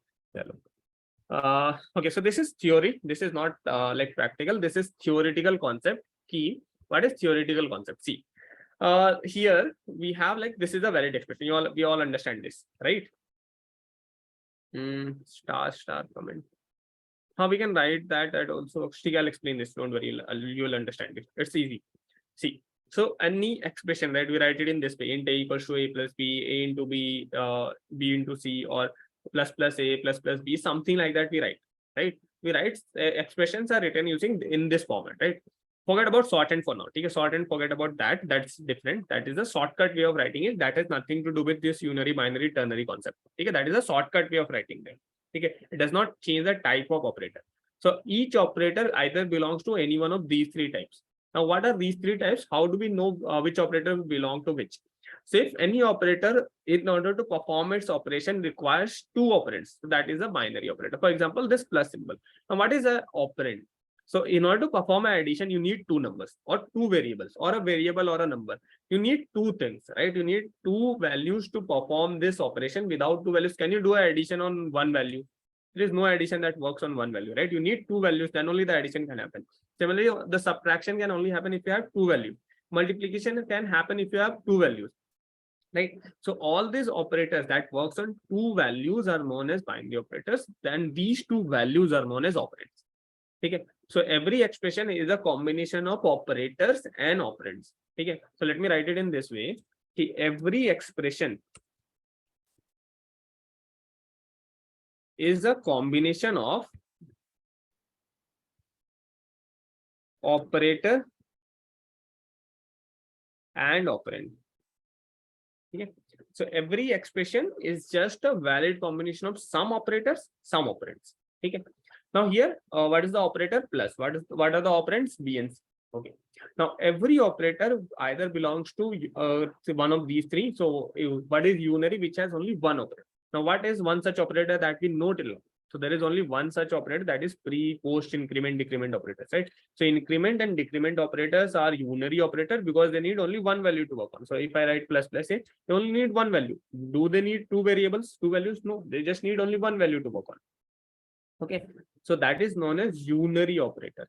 What is binary operator? So plus, minus, into, divide, modulo, all these arithmetic operations need two operands, right? Greater than, less than, greater than, equals to, this relational operators need two operands. So these are also binary operators, right? Less than, double equals to, this also needs two operands. Double equals to, not equals to, this also needs two operands. Okay, logical and is also binary operator because it also needs two operands. Logical or is also a binary operator, but the logical not is a unary operator. Okay, so in logical operators, and or is a binary, and not is a unary operator. Why? See, in order to perform this and or calculation, you need two values, true and false. Can it work on only one value? No, you need two values. It works on true or false, right? But the not operator works on a single value, right? You can just do a not of boolean, right? If b is a boolean variable, you can simply do not of b. That is completely correct logic, and write not of true, not of false. That is also a complete correct logic, right? So the not operator only needs one operand to work. So that is unary operator. Okay. What is an example of ternary operator?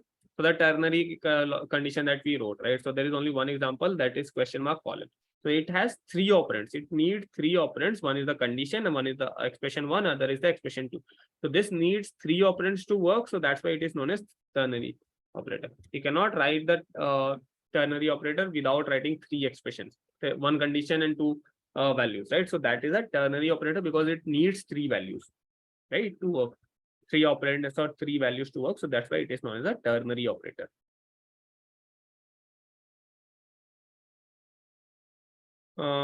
Two variables come under definition expression, both left hand and right hand, or only right hand to sign. Right hand is equal to sign. I did not understand the question, Siva. So if you mean the sign, so signs are stored differently in case of variables. They store the first digit, first bit, actually first bit as reserved for the sign of the variable. So that is used. The number still works from like left to right, and it is stored in left to right fashion, left hand to right hand, but the first bit is reserved for the sign. No, there is nothing like to and perform action. That does not work over here, right? That is like, that works in dynamically typed language like JavaScript, but does not work over here, right? So Java is statically typed. That is not dynamically typed. Okay. Understood? Clear? This part, unary, binary, ternary expressions. You cannot add four operands, right? You cannot have four operands. So see, okay, now that's a valid question. What if I do plus b plus d plus e? So actually look at it carefully. So it is actually is still behaving as a binary operator. So this addition is having a binary operator, two operands. This addition is having a binary operators, two operands. This addition is also a binary operator having two operands. So it does not behave differently even if you add or put it into different conditions, right? Even if you create a nested ternary condition, if you change the ternary expression in such a way that it is having multiple like ternary expressions within it, then also the fundamental is not going to change. It is going to have three operands. Okay. So the question mark colon in between this, there can be only one operand, right? Precedence of logical expressions. So logical operators precedence is not, and or. That I've written it somewhere over the top.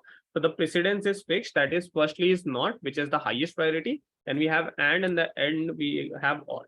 So this is the precedence in which logical expressions execute until there is no brackets. Right? Brackets will anyways have higher precedence, which will which will beat any other precedence that's there. Okay.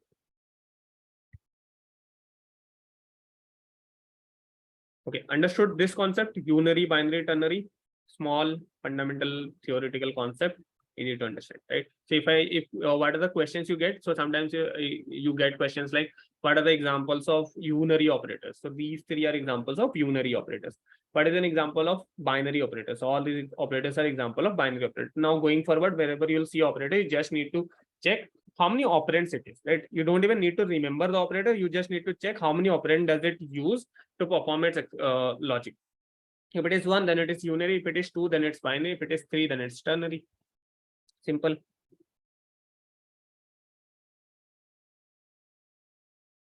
Right. This entire thing is a expression. This entire thing is a valid expression. This is also a valid expression, right? So any part of the expression is also a valid expression. Okay. So the entire thing is a valid mathematical expression. Any small part of it is also a valid mathematical expression. Interviewers, like there might be interviewers who might ask this. You might get like, he might ask it as a very simple question. What's the example of unary operators? Example of binary or example of ternary operator? Just to check how fundamentally you understand operators or something.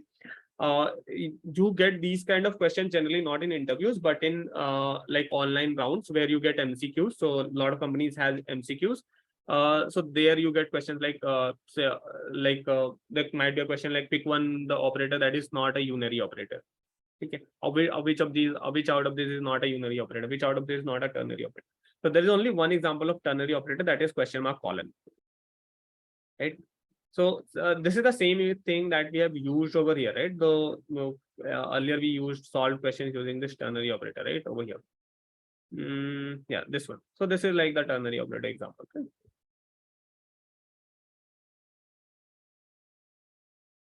No. That is that can, yes. So that is a valid example.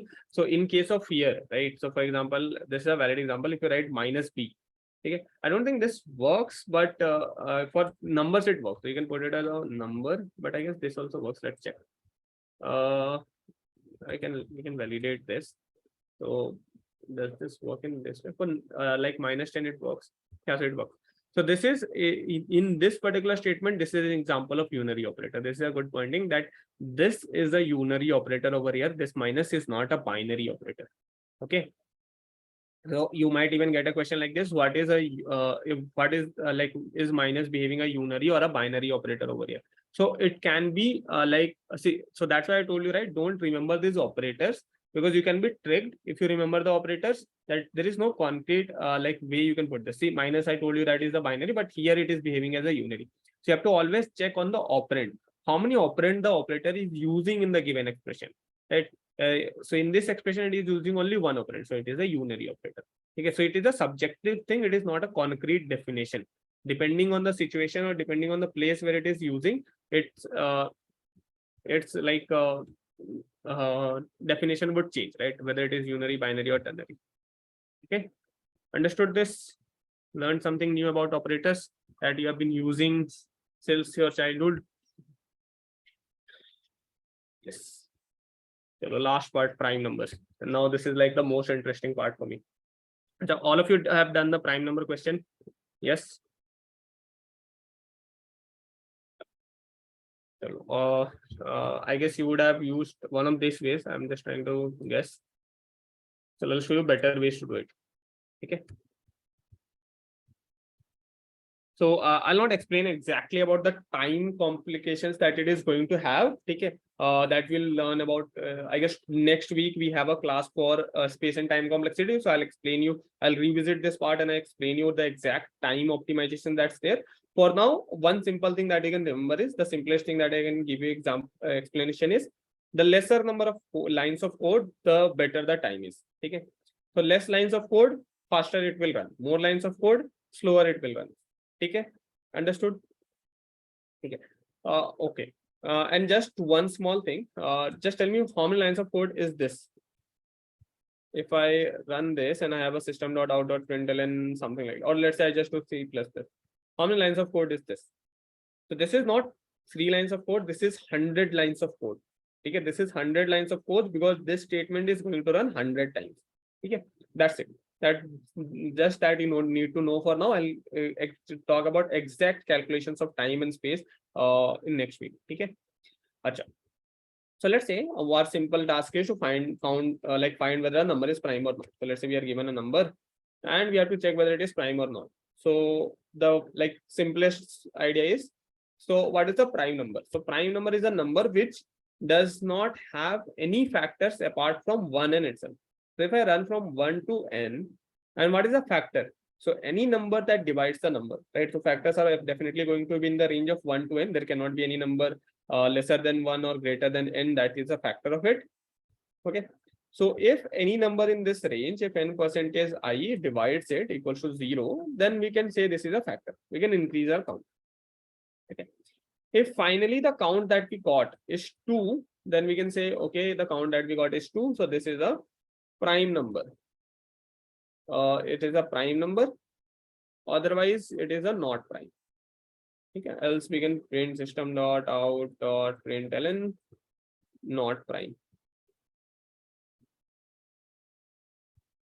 Okay, understood?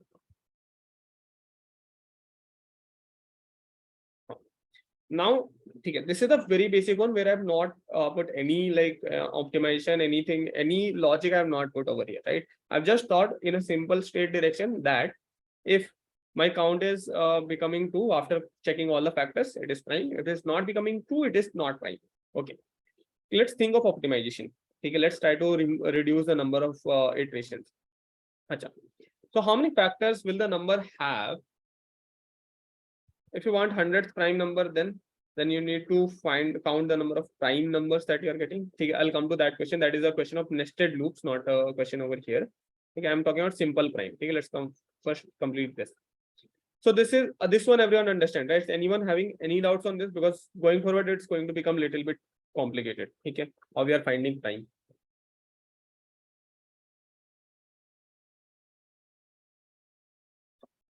So now let's see. So this is like a definition of prime says that it has only two factors, 1 and n, which is the number. So how many factors will there be of the number from in the range of 2 to n minus 1 if it is a prime number? If it is a prime number, the number of factors in this range is going to be 0. Yes. If it is a prime number, for any non-prime number, there is definitely going to be at least one factor in the range of 2 to n. Yes. For any non-prime number, right, there is definitely going to be at least one factor. Yes, for any prime number, there is going to be 0 factors. So what I can do is I can think it a little bit smart. So I can say, okay, let me run from 2 to n, but not n less than n, which is going to run till n minus 1. Right? Either you can run it equal to n minus 1 or less than n, both of them are same. Okay. N minus 1 or like less than n, both of them will work in the same way. Now, if it is prime, if it is divisible by this, we found a factor. If the final count is 0, that means it is not prime, otherwise it is prime. So if I run this, it is going to tell that this number is not prime because it found some factors of this number. Okay. If I change it to a prime number, let's say 17, so it is going to tell that it is prime. What we are doing is just now we are checking if it is in the range of 2 to n minus 1. How many iterations actually reduced if we count the number of times loop was running? So loop was earlier running from 1 to n, now it is running from 2 to n minus 1. Only 2 iterations we reduced, right? But there is one thing that will reduce the iterations drastically. What is that? So if you just simply add a break over here, so what this is going to do? Now, if the count becomes 1, right? If there is even one factor in the range of 2 to n minus 1, it is not prime number. If it was a prime number, there has to be 0 factors in this range. If we got the count equals to 1, anywhere if we reach the count equals to 1, we can simply break and come out of the loop. Right? Now for 2, the 2 is going to be count is 0. 2 is for 2, we are not going to enter into the loop. So count is 0, it is a prime number. For 3, we are not going to enter into the loop. So it is also a prime number. So 3, we are going to enter into the loop. We are not going to satisfy anything. So count is 0, it is a prime number. 2, 3 works. Only case of 1, you are going to see 1 as a prime number that you have to handle separately. Okay. So if the number is 1 that you have to handle separately, otherwise this would work fine. Okay. Firstly, tell me understood this part. From 2 to n minus 1, there is going to be at least one factor for a non-prime number, and there is going to be no factors for a prime number. If you find even one factor, then the number is not prime. You don't need to count the factors. We are not interested in counting. We just need to check whether it is prime or not. Our objective is not to count factors. Our objective is to check whether it is prime or not. If there is even one factor, we can simply say stop the loop. We don't even need to check if it has 10 or 100 or 1000 more factors. Doesn't matter. It is not a prime. Okay, we can print whether it is prime or not right away. We don't need to even check any further. So we just broke the loop even if we found one factor. Now think of a number like 1500 something. How many times loop is going to run? Just once. Why? If it is an even number, just think of a case of an even number. Okay. If this is an even number, the loop is only going to run once because 2 will divide it. We are just going to count increase by 1. We'll break it. We'll say it is a non-prime number. For even number, we are just running the loop once. For odd number, we are running it till the first factor that we will find for the number. So whatever is the first factor that we'll find, we stop the loop there, right? Only for prime numbers, we run the loop for till n minus 1. Apart from prime numbers, we don't even run the loop, right? Put till the end. Understood this thing? Reduce the number of iterations drastically. right? Sir, This, we can also run the loop till n by 2. yes, I'm by going 2 to do plus that part. Yeah. Okay, understood this one. This is clear, everyone, no doubts. Okay. Now, is it final? Can we optimize it even further? Yes, that's a good observation. We can run it till n by 2. Why n by 2? So look for any factor, right? Any number. So let's take 24. Okay. So the factors are 1, 2, 3, 4, 6, 8, 12, 24. These are all the factors of 24. Achha. Look for 60. So what are the factors? 1, 2, 3, 4, 5, 6. Is 8? No, 8 is not. 9 not. 10, 12, 15, 18 not. 20, 30, 60. Yeah. So see, now for n by 2, n by 2 to n, right? For n by 2 to n, there is not going to be any factor of the number except the number itself, right? If you take from n, range from n by 2 starting to n, take any number as example, it is not going to have a factor. Why? So basic criteria to be a factor is you should multiply it with an integer and you should get the number, right? So what is the smallest integer? By multiplying any number from n by 2 to n, right? Like actually it is n by 2 plus 1 to n minus 1, right? Any number in the range, by multiplying it by 1, you cannot make n. Okay. By multiplying it by 2, you will definitely get a number larger than n. Here definitely multiply 31 by 2, 31 by 3, 30, 32 by 2, 33 by 2, any number in that range, it is definitely going to be greater than n. So that is also not going to give you any factor.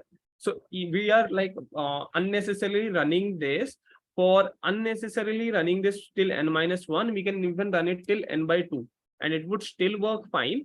That even if we run it till n by 2, that also would give us the correct result, because there is not going to be any factor from n by 2 to n. Yes. Okay, listen to this again. Yeah. Okay. Take any example. Acha. Take any number. Okay. You take any number that you can imagine. You take 5, 6 numbers. You'll understand this. So how many factors? So what is the n by 2 value of 12? 24. It's 12. Okay. So how many factors do you have from 12 plus 1? That is 13 to 23. Can 24 have any factor in this range? There cannot be any factor in this range, because the smallest integer that you can multiply is 2. If you multiply these numbers by 2, that is going to be greater than 24. So any number will not have any factors in the range of n by 2 to n. Right. Same check for 60. From 31 to 59, if you multiply them by any number, 1, 2 or something, any number such that they can be a factor, it would not result into the factor. 1, it will never result. If you multiply it by 2, it is going to be greater than 60. Right. So it cannot be a factor. So any number from n by 2 to n cannot be a factor of n. Right. And this holds true for any number, right? Holds true for any number, because if you just multiply it by 2, it's going to be larger numbers. So don't even need to check for those numbers. These numbers cannot be factors. So we are unnecessarily checking from n minus to n by 2 plus 1 to n minus 1. Any number within this cannot be a factor of n. So that is an unnecessary check that we are doing. So we can avoid that and we can just check till n by 2, which is like reducing the number of iterations to even half, right? And for in like other cases, we are even breaking the loop. So we are even more optimized in those situations where we are breaking the loop. So we come out of the loop. In between, we don't even run the loop till end. So if it is an even number, we just run it once. If it is an odd number, we just run it till the first factor. Okay. And in the worst scenario, we'll just run it till n by 2. Right. Worst scenario, it will have n by 2 minus 1 iterations, right? Because we are starting from 2. Right. So in worst situation, this is the number of iterations. Now got everyone this point? Yes. Any doubts so far? No. Yes. Now, is it the final optimization? No, there is even more optimization on this. That's why this question I told you is very interesting. We can even reduce the number of iterations to this. Functions we'll understand, right? Functions not required on functions, right? We can so for example, right now, if you have functions on any questions, you can skip the functions. So now I'll tell you how you can skip them. Okay, functions will study, like it's there in the class. So yeah, so nested loops next class is function. So obviously most likely tomorrow we'll start with that. Okay. Acha. Now the last part, right? How we can optimize it even further. So see, let's say the number is 24. Okay, so you have 1, 2, 3, 4, 6, 8, 12, 24. These are the factors. So every factor for a number is in a pair. Okay, this is a mathematically correct statement that every number factors is in a pair. So for example, 1 is a pair with 24, 2 is a pair with 12, 3 is a pair with 8, 4 is a pair with 6. Why this? What does this pair mean? So if you multiply these pairs, you are going to get the number. So if you multiply 4 and 6, it is going to give you 24. If you multiply 8 into 3, it is going to give you 24. If you multiply 2 into 12, it is going to give you 24. These pairs are known as factors and cofactors. Okay. So every number's factors are in a pair known as factor and cofactor. Every factor is going to have a cofactor such that if you multiply it with a cofactor, you are going to get the number. Okay. So what's the cofactor of 4? It's 6. What's the cofactor of 6? It's 4. Okay. What's the cofactor of 12? It's 2. What's the cofactor of 2? It's 12. Okay. So every factor has a cofactor of it. Okay. Makes sense? You multiply both of them, you get this number. Okay. Now this is true for any other number as well. You can take example of any other number. Let's take 60. It also has a lot of factors. You can see the factor cofactor. So let's take 60. The factors are 1, 2, 3, 4, 5, 6, 10, 12, 15, 20, 30, 60. Achha. Do you know why 60? Why there are only 60 minutes in our why there are 60 minutes, 60 seconds? Why the number 60 was chosen in the clock? Any idea, anyone? Why the number 60 was there in clock? It could have been with 50, 100. 100 looked like a better number, right? But why 60? 60 you pick kara. Because sir, 60 has the most number of factors. So that was one of the reasons of picking 60. 60 has the most number of factors, and it is also a factor of 360, which is a circle. So the first clock that was created was in the form of circle, which has 360 degrees. So this is 360 degrees. Now it could have been anything that is a divisor or divisor of 360, right? It could have been 60, it could have been 90, it could have been like 40. So anything that divides 360 could have been a valid choice, but 60 was picked because out of all this, 60 has the highest number of factors. Okay. So that's why 60 was chosen. So now you take this 1, 6, 2, 30, 3, 20, 4, 15, 6, 5, 6, 6, 10. See? So all of the factors exist in a factor cofactor pair. Okay. And this is true for any number, right? Now for there is only one thing that you need to know over here, that for example, let's say take perfect squares, right? So 25 is a perfect square. So what are the factors? 1, 5, 25. So for this, this 5 is cofactor of 5 is 5 itself. So for all the non-perfect, so for all the perfect square, what is perfect square?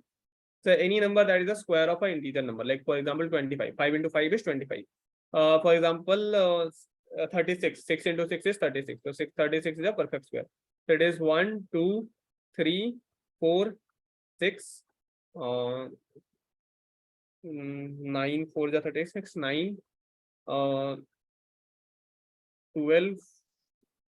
18, 36, right? So these are the, so now if you pair it up, you'll be seeing that 6 does not have any pair. So yeah, 4, 9 and 6 does not have any pair. So for any perfect squares, there are, so there is one more thing that you can note from here. Any perfect square has odd number of factors. Any non-perfect square has even number of factors. Any non-perfect square has even number of factors. Okay. So since any non-perfect number square, even number of factors, so every factor will have a cofactor which is different.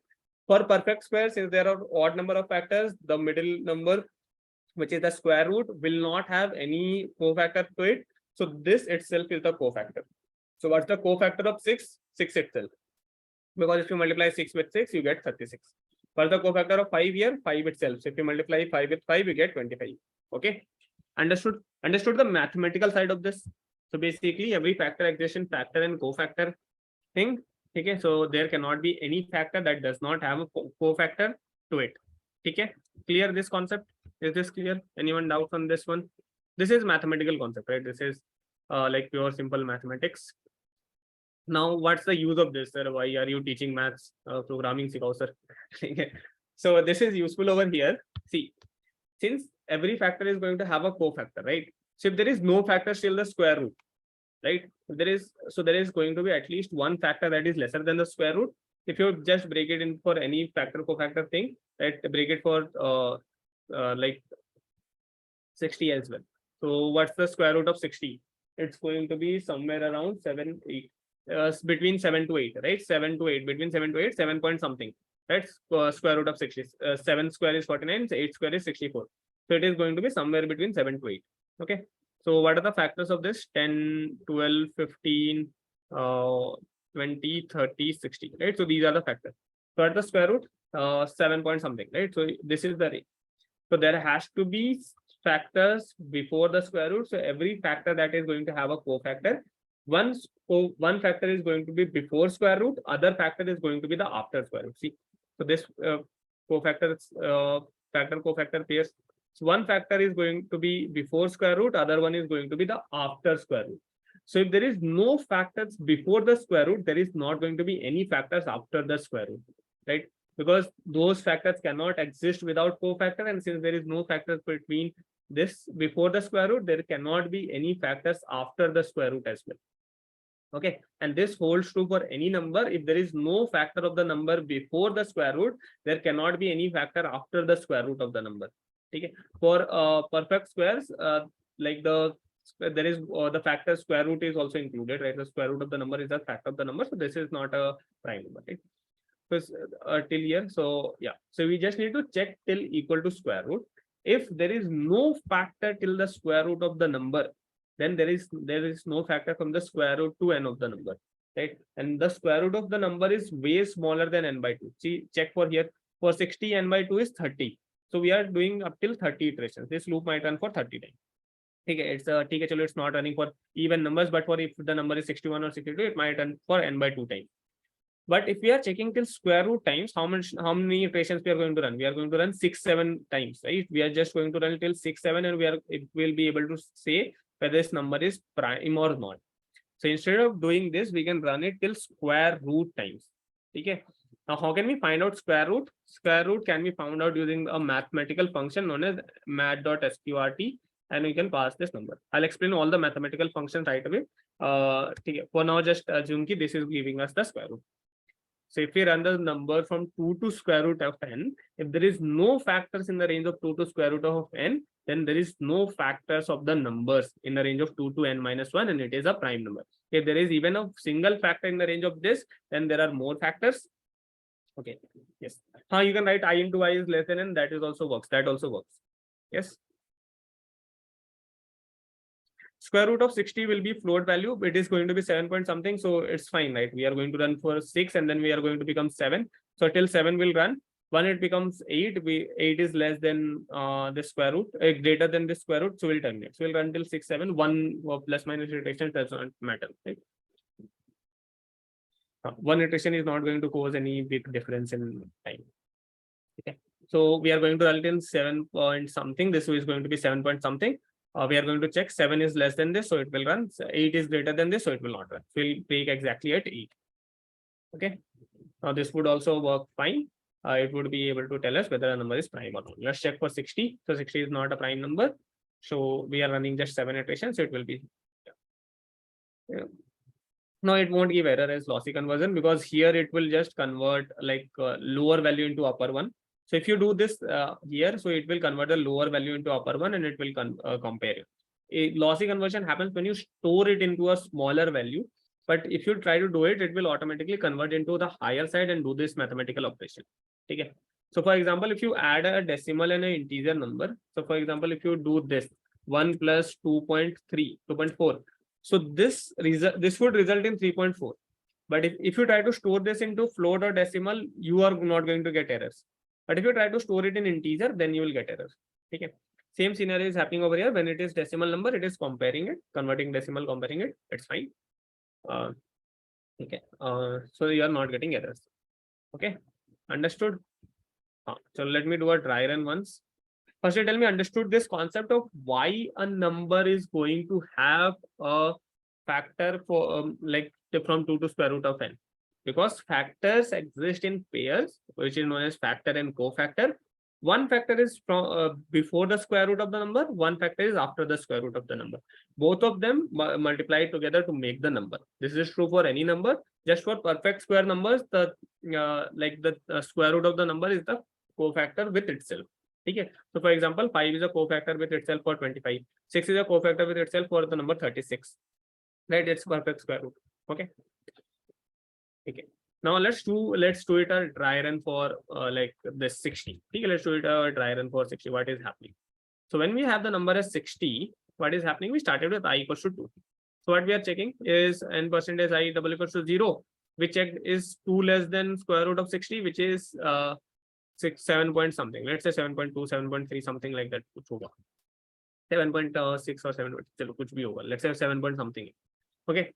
So we took 2 less than this. Okay, this is fine. We entered inside. Is 2 dividing if 60% is 2 double equals to 0? Yes, this is 0. So we simply increase it, we break, we come outside of the loop. We print since count is 1, we print not prime. Achha. For 60, since it is even, this works in this way. But let's check for some other number when it is not even and when it will not break this loop. So let's take 61, which is a prime number. Okay, let's take 61. I guess 61 is prime, right? 27. It is prime. So what happens for 61? So what's the square root of 61? 61 also has a square root for 7 point something, 7.8, 7.6, something like that. Okay. So firstly, we take I equals to 2. We check 2 is less than this. Yes, it is. So we go inside. We check is 61% 2 double equals to 0. No, this is false. We don't do anything. We increase I becomes 3. We check is 3 less than 7 point something. Yes, it is. We again enter. We divide 61% 3 double equals to 0. No, this is also false. We don't do anything. We increase it to 4. We check is 4 less than this. Yes, it is. So we again check it is not divisible by 4. False. Okay. We again increase it to 5.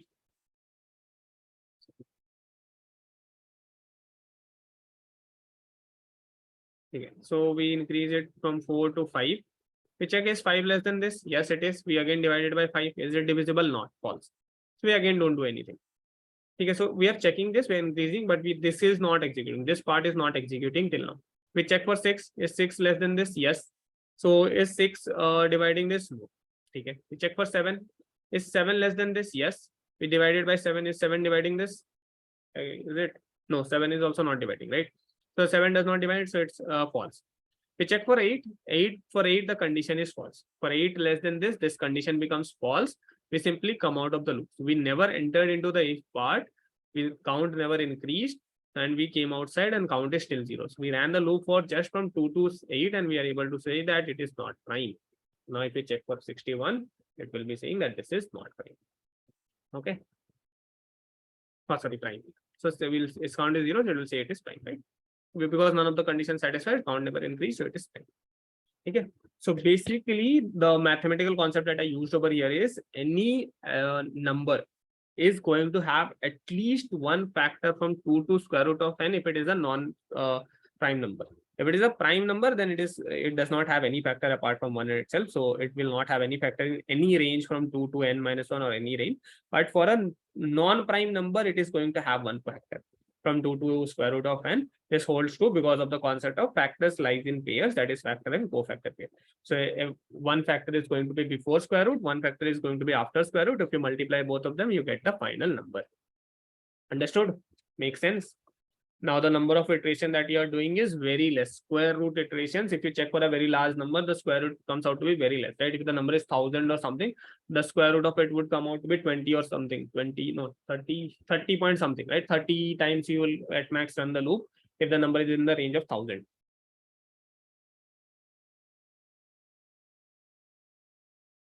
Okay. So square root part, how it works, why it works, see. So for every number, the simple concept that follows is it is going to have one factor in the range of 2 to square root of n and another factor in the range of non-prime numbers, right? Square root 2 and minus 1. Okay. So for any numbers, the factors can be broken into two things. One factor from 2 to square root and other factor from root n to n minus 1. Okay. So the number that you get factor, for example, 2 is a factor over here for 60. 30 is a factor over here that is in this range. You multiply these two, you get 60. Same way, you have like 3 as a factor from here, 20 as a factor. You multiply these two, you get the number. So one factor is lesser than square root, one factor is higher than square root. And this is true for any numbers, any set of factors that you have. Any number has even number of factors until it's a perfect square. For perfect squares, it is just like for 25, or it is 1, 5, 25. So 5 is a cofactor with itself. So we have written equal to square root. So even if it is a perfect square, we are going to check for equal to 5. Okay, so 25, it is going to check for 5. So 5 is going to be a factor. So it is going to tell it is not 5. So that works for those checks as well. You just have to run it till equal to square root. Okay, that's it. That's the entire logic of this square root thing for to check 5. A DSA book. If you, I guess you all earlier asked for a DSA book. I would suggest one book that is like you all can use. Okay, if you are really into books and you want to learn it, so one book I would recommend is like, this is way better than any book that's there.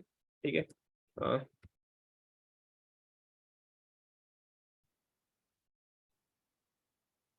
Okay, so this is like the name of the book, Data Structures and Algorithms Made Easy. It's by Narasimha Karumanchi, right? You can, like, if you want to actually read it from book, right, you can use this book. Just ensure while ordering, this book is available on C++ and Java. So you order the Java version, not the C++ version. Okay, just ensure that. Apart from this, like, this book is way better than anything that you will find over internet or anything else. If you want an online PDF version, you know how to get it, right? I won't tell it on record, but you know how to get it, right? I don't support that, but okay, it's a lot of you are students. I also did that, so it's right. You don't even need torrent. You just Google it up, Narasimha Karumanchi PDF. So you'll get the. So the name is Narasimha Karumanchi. Let me write it over here.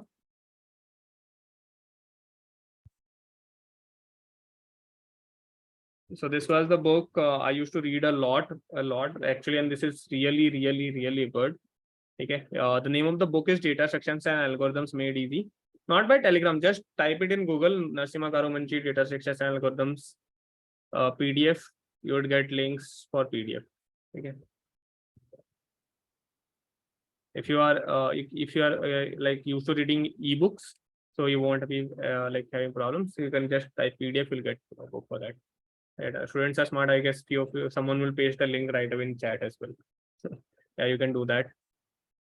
Do we actually need a book or watching YouTube tutorials? So this is one book that I suggest actually you should read it. This is one of the books. I suggest only 2 books that you should read. One is Karumanchi that you can read now, and another is Cracking the Coding Interview. Trust me, like, reading these 2 books is far better than watching any hundreds of YouTube tutorials. Cannot match the content that you'll get in these 2 books. Cracking the Coding Interview. This is the second book. Okay, this one I won't suggest read it now because you won't be able to understand anything from here. Okay, this like there are a lot of concepts that you don't know: linked list, tags, queues, hash maps. So all of these things would be used in solving questions in this. Okay, and it is more of like interview perspective. So this one you don't need to read now, but you can start with this one. Okay, this is better. You are not into reading books, that's fine. You can download the PDF version. At least start with it. Trust me, you'll love this book so much that you yourself will read. I don't have to tell it again. Once you start, you will get hooked to this book and you'll read it. It's that good. And I'll tell you, right, this was the book when I got my Microsoft interview call. So I got my Microsoft interview call at like it was 11th November. I got the mail that I have to go to Hyderabad to appear for the interview on 17th. So I had only 5 days. Okay. And on 5 days, I just read this book from like first cover to cover. I read it from the first page to last page. Even during the flight, I was reading this book. Okay. So I was just reading this book from cover to cover, like during that interview. And all the questions, right, that I got in the interviews, or everything that variations of the question that I got, everything is covered in this book. Okay. So this like really good for concepts, making it stronger. So you can like make it a practice of reading 2-3 pages, 4 pages a day. See, yes, just try to read 2, 3, 4 pages a day. Never go for reading 50 pages of the entire book in one go. That is not going to help, and that's not even feasible. Your brain would not suck. So was that the only time I read this book? No, I had already read this book already, but I was just revising everything. So I again read it through in the 5 days that I had. But you can start from now, read 2-3 pages every day as we are learning. and that will definitely help you. You can use the PDF version. Okay, if you don't want to purchase, that's completely fine. If you are used to reading books from actual physical book, you can use the book form. Okay. Okay, this one you don't need now. You need this one. Someone has pasted the link in the chat. You can download it from there. Right. Okay, so now I'll give you a break. Go quickly, come back 15 minutes. I'll not give 20 minutes now. 15 minutes, quickly come back, and I'll start with nested loops directly. We have covered everything. Sieve of Eratosthenes that I'll cover in arrays part, not now. Okay, so when we'll learn about arrays, I'll cover sieve of Eratosthenes. Okay. Okay, quickly come back from here.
Hello, everyone.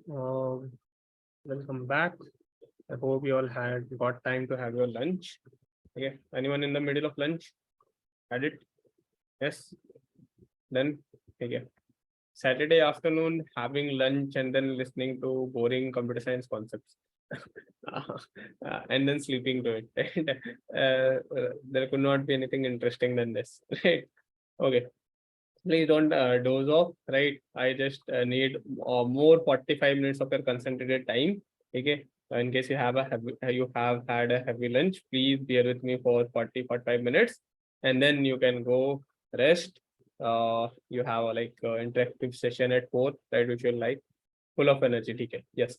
Having food should give you energy, not sleep, right? Okay.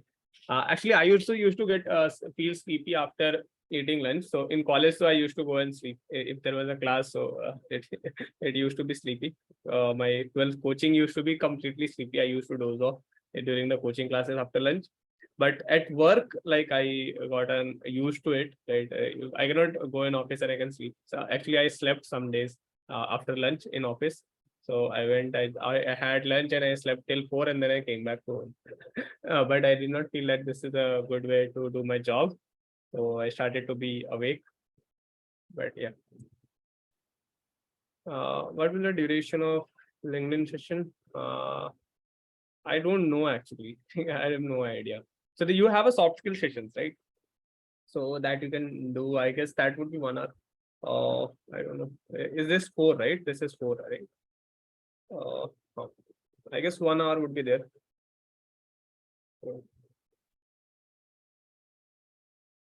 Okay, let's come back. How much time? It's a slow process, but it would happen. I'd say around 6 months of practice should be good. Say 3 months to know all the concepts is fine. Then you just need to keep on practicing, solving more questions. When we'll do dev, that time you'll get a lot of time to solve DSA questions, so that you can do there as well. So keep on doing that. Never stop doing DSA questions, right? No matter you start solving, you start doing development, real learning, React or Node, but to keep on solving the DSA questions. Okay. So let's come back. Let's start with a new topic, nested loops. Okay, so what is nested loops? Uh, uh, do all the topics to advanced design algorithms will be covered in this book, and then no, there is no sequel to this book. This book covers everything, right? Basic DSA to advanced DSA. I'll suggest use the PDF version and you'll get the idea what are the topics that's there. You can use read it from the start. Someone is pasted in the link in the chat, so you can download it directly from there. Right. So there is no sequel to this book. Just ensure that you use the Java version of it. Just don't by mistakenly order the C++. Last batches, you shouldn't order the C++ version of it. It's not very big problem. You can easily understand C++ code. It is exactly same as Java, but just that to be on the same page, you can use the Java version. Okay.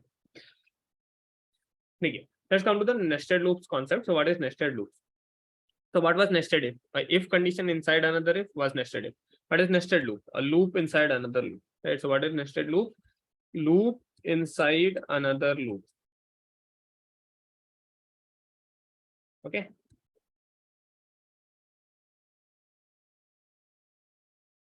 So for int I is equals to 1, I is less than equals to 10, I equals to I plus 1. Okay. Then we can write another loop. Let's say j is equals to 1, j is less than equals to 5, j is equals to, or let's simply write j plus plus. Here also let's write I plus plus. Looks good. Let's run this loop for 4 times, not this many times. Achha. Now tell me one thing. How many times this statement is going to run? System.out.println. How many times this statement is going to run? Let's say I just print j. Check it. So this statement, see, when this loop runs, this statement runs for 5 times, right? Now for outer loop is running 4 times. So what does it mean? So altogether, this statement is going to run 20 times. Now, how does this 20 come up? 20 kaise aaya? It's 4 into 5. Just 20 times, right? If you just look at here, we are printing 1 to 5. Okay. Then again 1 to 5. Then again 1 to 5. and then again 1 to 5. We are printing 1 to 5 4 times. How many statements? Altogether 20. Okay. Now, how did we get 20? Now, how this loop actually works? See, we just need to understand the basic. Let's revisit the basics. How does any loop run? It runs in the cycle of ICBU, initialization, condition, body, updation, right? So we firstly initialized I loop, I equals to 1. We check the condition 1 is less than equals to 4, it's fine. We go to the body. Now, inside the body of the loop, we run this entire loop, which is running from j is equals to 1. We check j is less than equals to 5, and we do j plus plus. Okay, we run this entire loop. Okay, so we run basically, or let's run this loop. Okay, let's run this. So when I is 1, we run this loop, which start from j equals to 1. We check is 1 less than equals to 5. Yes, it is. So we print j, which is 1. Okay. Next, we change it to 2. We check is 2 less than equals to 5. Yes. So we print 2. Next, we check is 3 less than equals to 5. Yes. So we print 3. We check for 4. We print 4. We check for 5. We print 5. Okay. So 5 less than equals to 5. This is 2. Now, when it becomes 6, this condition becomes false. We come out of this loop. We come out of the j loop, and now what we do after we are done running, so what in the I loop, right? We came out of the j loop, but we are still in the I loop. We are in the body of the I loop. So we ran the initialization. We did the condition check. We ran the body of the loop. Now we go to updation. So what is the updation? Updation is going to increase I to 2. We'll check the condition 2 less than equals to 4. Yes. Now we'll again go into the body, and what is there in the body? Again j loop, which will run from starting. So j loop again starts from scratch. We'll start from j equals to 1 again, and we start to run the j loop again. J equals to 1, 1 less than equals to 5, and we run the j loop again. So basically what we are telling, we are running one loop. We ran a one iteration of the loop, that is like 1 to 5, and then we are running it 4 times. So 1 to 5, then 1 to 5, then 1 to 5, then 1 to 5. We are running it 4 times to get a to get the solution. Okay, understood how this loop runs? So the outer loop runs for the number of times it is. The inner loop runs for as many times the outer loop is running. Okay. So if outer loop is running 4 times, the inner loop will again start from scratch. It will run for 1 to 5 4 times. Right. So 1 to 5, then again 1 to 5, then again 1 to 5, and then again 1 to 5. Okay. Clear? Okay. Now, what is the use of these kind of loops? So these kind of loops are used in 2 places. Okay. Very fixed two kind of work you'll need to get. So there are 2 kinds of problems that you'll be solving using these loops. One is, okay, you have to do some work again and again, running some logic again and again. Okay. Or over a set interval, I would say. What is an example of this, right? What does this mean actually? So let's say if I give you, no, not pattern. So this means that let's say I give you a question like finding out prime. So that is a single loop question, right? But if I give you a question of finding out prime, so what are the examples of this? Find prime in range. Let's say find all the prime numbers in range 1 to n, 1 to 1000, 1 to 10,000, right? Find, let's say, let's say find factorial of all numbers in range, let's say 1 to 20 or 1 to 15. Okay. So I give you a range and a problem that you have to solve for each number in the range. Okay. So you have a logic, right? You already know what's the logic to find out prime. Now, what's the thing that is changing? You just need to do it for a given range. Now, this is the easiest problems that you'll get. You just need to solve it for one number, and then you just can do it for all the numbers. So, for example, let's say this is our prime wala logic, right? This is our prime logic. So let's say I just copied this entire logic. I have just copied this entire logic, which is the logic to find prime. Okay, we just wrote it. Okay. Now we just know that this logic is completely perfect. We just need to have a n, and we can run it. Now, what it is telling that we need to find out all the like prime numbers in a given range, that is 1 to n or 1 to k or whatever it is. Let's say 1 to k. Okay, chalo 1 to k, any range. So what you need to do is you just need to wrap this entire logic in a loop. Let's call it as j is equals to 1, j is less than equals to k, j plus plus. Okay, we wrote this entire logic inside a loop. So, and this is the logic to check whether a number is prime or not. Acha. Now, can you tell me what is the number going to be? Instead of n, what is the number? You have to check 1, 2, 3, 4. You have to just check J. Done. So what this will print, whether which number is prime or not. Let me also print the number. So let me print prime and plus the number that is n. Okay. And let's print non-prime. So if you just have to print the prime ones, you just need to remove the else part. It will print this. Okay, yeah, we don't have a k. Let's give it a range. Let's say k is equals to 100. We want to print all the numbers from 1 to 100, whether it is prime or non-prime. So see, same logic, right? We have not changed anything in the logic, just that we are running it for each number in the range. So we have written in this entire logic in a loop. That loop runs from a range 1 to k, and we are checking for each number. That's it. Now it can be for checking prime. It can be the logic to find out a factorial of a number. It can be logic to check whether it is Armstrong, palindrome, or find out the sum of all the digits from find out the sum of digits of each number. Find sum of digits of each number from 1 to n, or find count digits of each number, or find factors of each number from 1 to n, right? Print the count of factors of each number from 1 to n, right? So basically you can count the factor of any number from any given number. You just need to do it for all the numbers from 1 to n. So you're given a range, right? You're given a set interval or a set range, or given over a range. Let me write it as a range, not a set interval. It looks different. Over a range, so you're given a range. You already know the logic. If I give you a problem of finding factorial of a number, finding the sum of digits of a number, a count of digits, count of factors of a number, you already know the solution to this. Just that you have to find it for all the numbers in a given range. Okay, makes sense? Easy. So this is the easiest kind of question that you get in nested loops. You need to do it for all the numbers over a particular range. Okay. Now, can you solve all these problems? These problems, can you all solve? Can you try? Yes.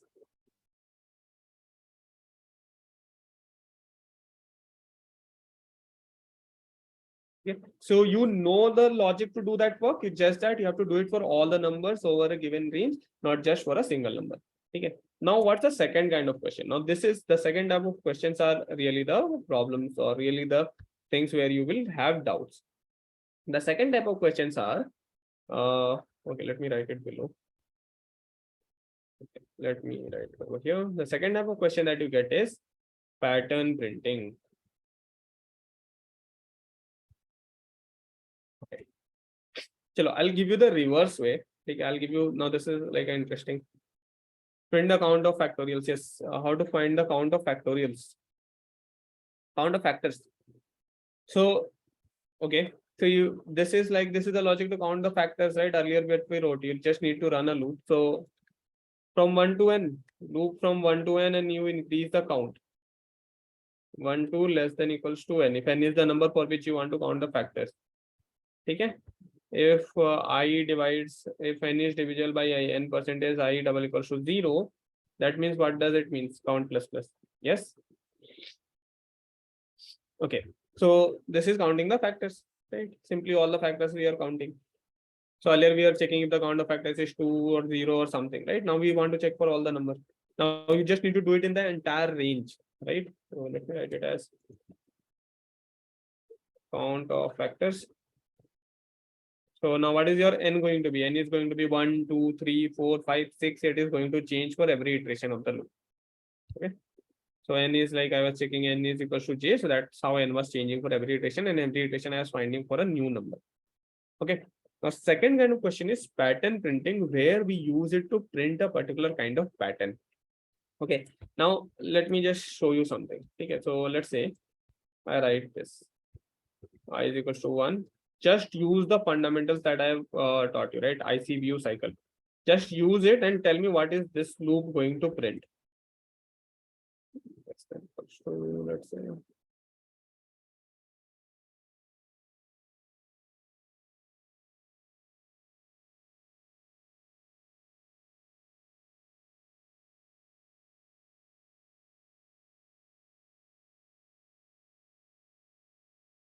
I'll just tell you what this loop is going to print. Think, take your time, run it. It will print 1 to 5 for 5 times, sir. 1 to 5, 5 times. First iteration, this loop prints 1 to 5, then it prints 1 to 5, then it 1 to 5, 5 times, right? So 1 to 5 for 5 times it prints it. Okay. So 1 to 5 space between each of the numbers 5 times. So once we are here, I am using print, here I am using print so that this prints it in the same line. Here I am using println so that it changes the line, right? It changes the line. What if I change this from 1 to 5 to, I just do a small change and I change it to I. Now what's the result? And think. It will print a triangular pattern, sir. 1, 1, 2, 1, 2, 3. Yes. So see, so first iteration, I value is 1. Just look at the I values, how it is changing and what's the pattern that you are going to get. So first iteration, you get the value I is 1. So the inner loop runs from, so I is equals to 1. See, just do a quick dry run, right? I is equals to 1, I less than equals to 5. We enter inside this. J starts from 1, but what is the I value? I is 1. So the condition is 1 less than 1, which is fine. We will print 1. Next iteration, J becomes 2 and the condition becomes false. So we just go outside, we increase I. Okay. Now this time the J is going to run from 1 to 2, right? So J runs from 1 to 2. So we print 1 and then 2. After printing this, we change the lines, we print 1, 2, and then we'll print 1, 2, 3, 1, 2, 3, 4, 1, 2, 3, 4, 5. Yes. Okay. So what if I change it to this?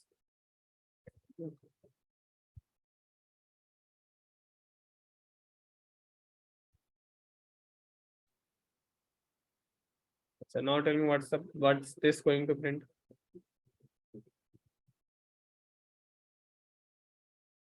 One, 2, 3, 1, 2, 3, 4, 5. Then sir 2, 3, 4, 5. Then sir 3, 4, 5. So the first time J loop runs, we print 1, 2, 3, 4, 5. Yes. Because we are starting with 1, going to 2. Now next iteration, J is starting from 2. So first time J was starting with 1, which was I value. Now next iteration, like when the second iteration of I, it is value is 2. So we are starting J by 2 and it is going to print 2, 3, 4, 5. Next iteration I is going to be 3. So we are starting J with 3. So it is going to print 3, 4, 5. Now like 3 to 5, next iteration I is going to be 4. So we are starting J with 4. So we print 4, 5, and finally J will start with 5. So we print this. So 1, 2, 3, 4, 5, 2, 3, 4, 5, 3, 4, 5, 4, 5. Right. If I run this, okay, what this? Understood this part? Yes. But this is not what you are going to get as a question, right? You're not going to get like you're having a loop and you have to predict the pattern. This is easy. To get this is easy, but if I ask you just the reverse of this, right? If I give you loop and I ask you the output, you can use the ICVO cycle, you can get the correct result always. Okay, that is not difficult. But what is difficult over here is if I give you a particular pattern and I ask you to print that pattern, then it becomes a little bit tricky. Right. So for example, let's say I give you this pattern 1, 1, 2, 1, 2, 3, 1, 2, 3, 4, 1, 2, 3, 4, 5. Now in pattern printing, there is one thumb rule that you need to know, and no matter how complicated the pattern gets, you can 100% print it using these two rules. Okay. So what is the rule? The outer loop runs for number of lines. Okay. Wow. How many lines the number of, how many rows the number of pattern is, right? Lines or rows, or you can say number of lines or rows that the pattern has. You have the outer loop always run for the number of lines or number of rows. Okay. You just need to follow this. And the inner loops, I'm telling not loop, inner loops, right? So there can be multiple loops as well, loop or loops, right? Inner loops print one line of the pattern.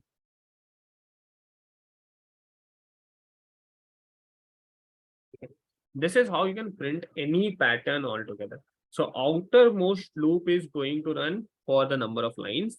Okay, and then you can have multiple inner loops depending on the kind of pattern you want to print. So if you have only one loop, that will print the entire line. If you can even have a multiple combination of loops that is printing one line of the pattern. So for example, let's now just follow this and print this simplest pattern. So how many lines do we have? How many rows do we have? 5. 1, 2, 3, 4, 5. So how many times outer loop is going to run? For 5 times. Simple. So int I is equals to 1, I is less than equals to 5, I plus plus. Okay, done.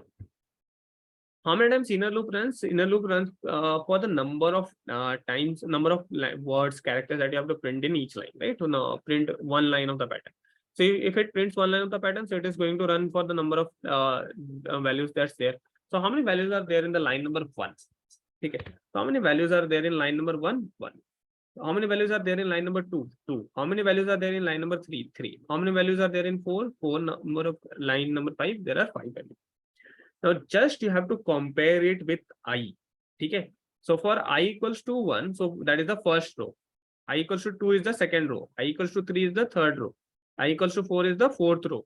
I equals to 5 is the 5th row. Right. So you just have to compare it with I. Okay. So what it is equal to I. So your J loop should be running for I times. So I times means you should be starting with 1 and you can go till I.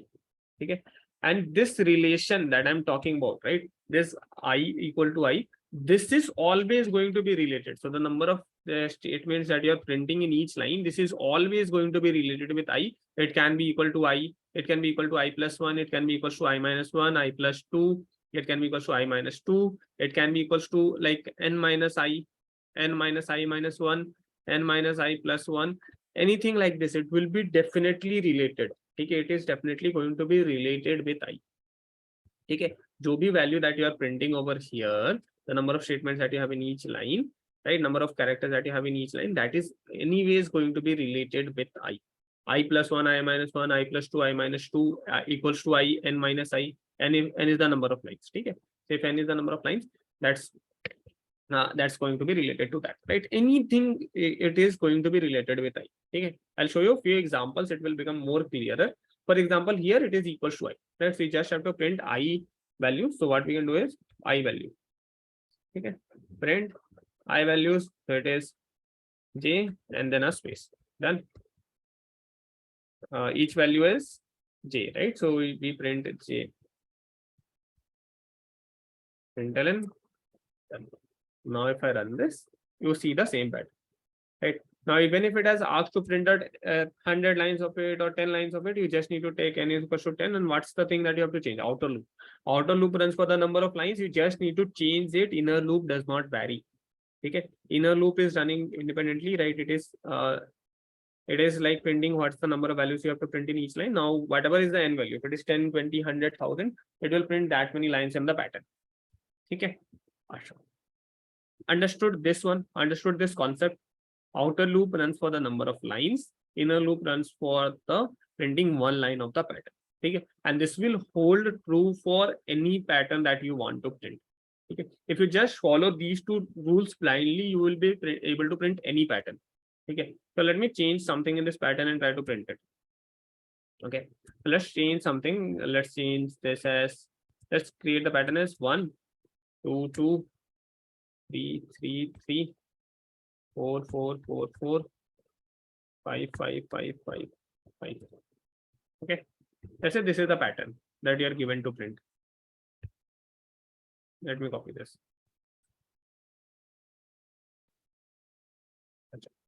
So okay, how many lines are there? So like if there are n lines, there is going to be, if n is equal to 5, there are going to be n lines. So outer loop runs for n.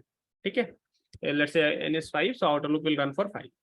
Now, what is the inner loop running? Inner loop runs for the number of digits you have in each line. So for line number 1, we have 1, line number 2, we have 2, line number 3, we have 3, line number 4, we have 4.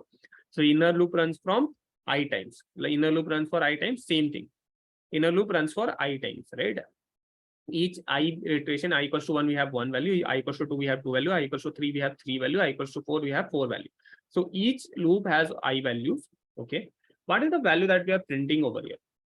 So we are, for I equals to 1, we are printing 1, I equals to 2, we are printing 2, I equals to 3, we are simply printing 3. I equals to 4, we are printing 4. Is it related to I? Yes, we are simply printing I.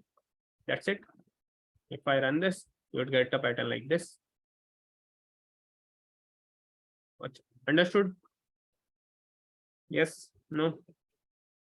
Now we can do a similar star pattern, similar number pattern. We can print run the loop in reverse, right? Or you can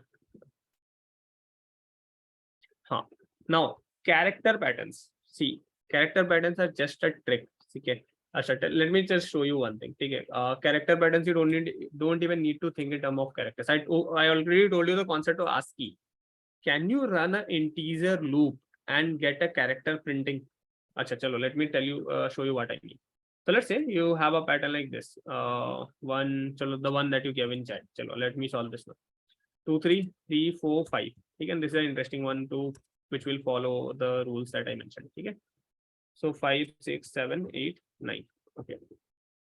Let's just follow what I mentioned. Okay. So how many lines? N lines. Okay. So let's say we are given to print the pattern till N lines. So how many times outer loop is going to run? For the number of lines that is fixed, number of rows that we have to print in pattern. So outer loop does not change. Okay. I equals to 1, I less than equals to N, I plus plus. Outer loop always run for the number of lines, number of statements that we have to print. Okay, done. Inner loop, how many values do we have in each line? So for line number 1, 1 value, line number 2, 2 values, line number 3, 3 values, line number 4, 4 values, line number 5, 5 values, right? Achha. So for ith row, we have I value. So for that, we can run a J loop that is starting from 1, printing going till I. Right. So every ith row has I values, right? Yeah. So this is still same. See, since the pattern looked same, so these two loops are still running in the same way. Now, what is changing in the pattern? The thing that we are printing. So what we are printing. So this thing will also be related with I. You will be able to find a relation. I equals to 2, I equals to 3, I equals to 4, I equals to 5. Do you see any relation between this range and I? Can you figure out any relation? The value that is the first value that you're printing over here, it starts with I. Right? Does it not start with I? So for I equals to 1, it is 1, I equals to 2, it's 2, I equals to 3, it's 3, I equals to 4, it's 4, I equals to 5, it's 5. So the first value that we want to print is I. Next value is I plus 1, then I plus 2, then I plus 3 for each row. Okay, so but we cannot update I inside the loop. We cannot do that. So let's take another variable P, which is I. Okay. What we need to do? Simply we need to print P, which is I. And after printing, what we need to do?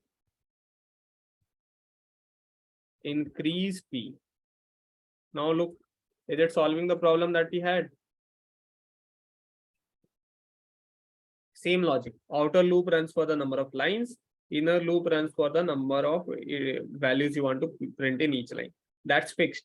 Now, what's the value that we are printing? It's I, J, or some other value that we want to print will depend. So here, just look at it. The first value, how is this related with I? There would always be a relation with I. Okay, just you need to focus that there is always a relation. What's the relation over here? So relation is I equals to 1, it is 1, starts with 1. I equals to 2 starts with 2. I equals to 3 starts with 3. I equals to 4 starts with 4. I equals to 5 starts with 5. So this is the relation that for every ith row, we have to start the value with I. We have to print it, we increase it. Next iteration, when I will be 2, will start with 2, will again initialize this, it will be 2, and then we'll run this, it will print for 2. Okay. So see what is happening. For I equals to 1, we start the value P is equals to 1. We check is 1 less than 1, yes, it's true. So we print P. We increase P, P becomes 2. J becomes 2, so we don't run this. J runs from 1 to 1. So J doesn't run for J equals to 2. Right? J runs only once. Now, next iteration, we change I becomes 2, I becomes 1 to 2. J now runs from 1 to 2. J loop runs for 2 times. P is starting from 2. Okay, now P is starting from 2, which is I. So first iteration, we print 2.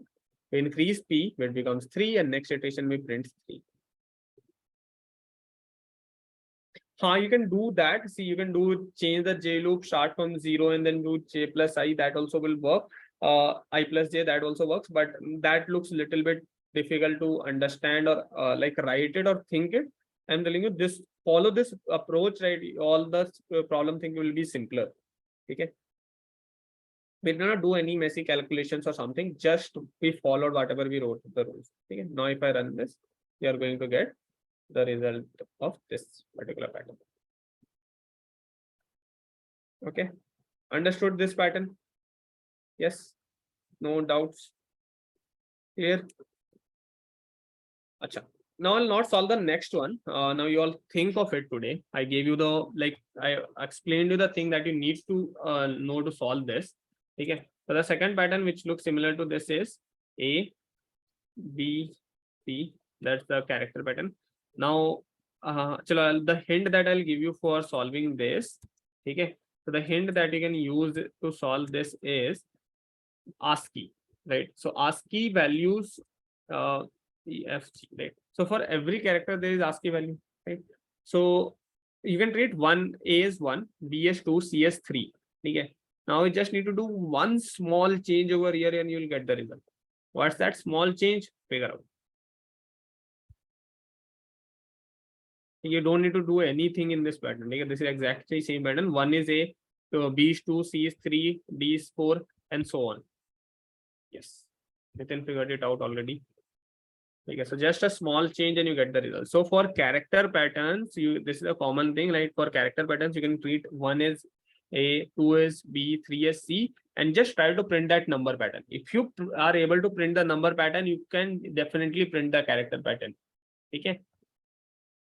There is one edge case over here that there after Z, you need to again start with A. Now, how you will handle that? Think of it. After Z, how you can convert the character back into A. Think of it, you'll get the solution. So if it is, let's say, so if the number is, let's say, 26, okay, so 26 is Z. What about 27? So which character are we going to print for 27? So for 27, you have to print A. Now, how will you figure that out? Think, how can you convert 27 into 1? Or 28 into 2 or 29 into 3? Kuch chamka, some modulo kind of thing that we have done earlier. Yes. चलो think इसको सोचो थोड़ा सा ठीक है. I'll not give you all the solutions right away. You all need to think solutions. ठीक है. Think. If not, I'm there. I will solve it. Okay, I'm not going away anywhere. Okay. This is one, and the last kind of pattern. Chalo, I'll explain this. Should I explain this? Should you do it? Chalo, try this today. Okay, take this time today. You have don't have anything else, so do this one. Okay. So basically now, you need to do this. This is not. Just first do this one, right? 1, 1, 2.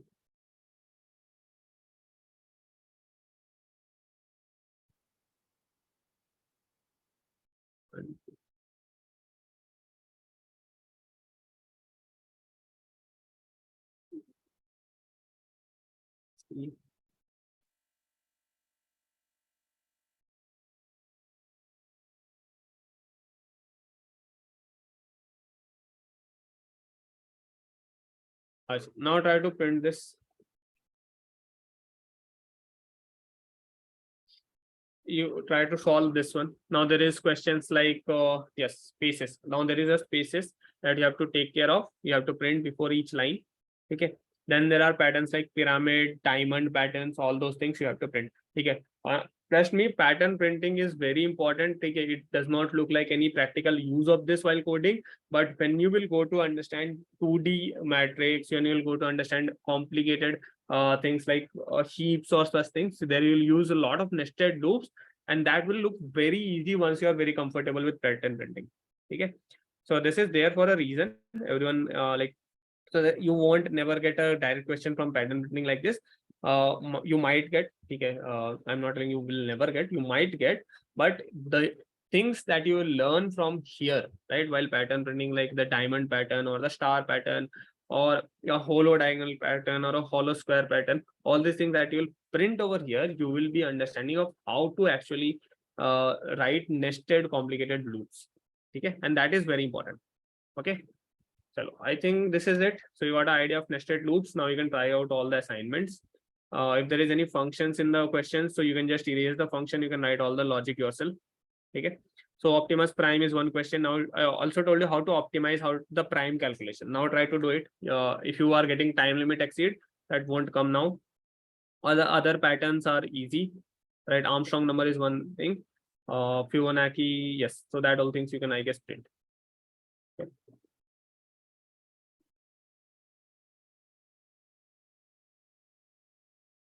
Let me share the link. Is the community working now? Why is it not working? I've shared. Yes. So let me check if the community is working. I'll paste in the community as well.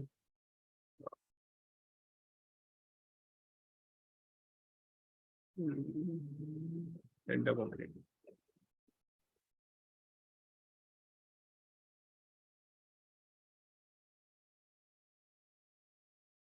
Improcessable, unprocessable. I don't know why it's not working.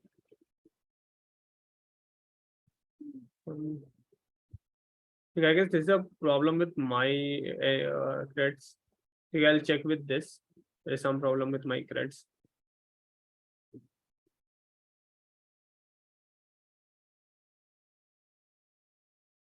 Okay. Okay. For now, you can paste it in your like WhatsApp chats.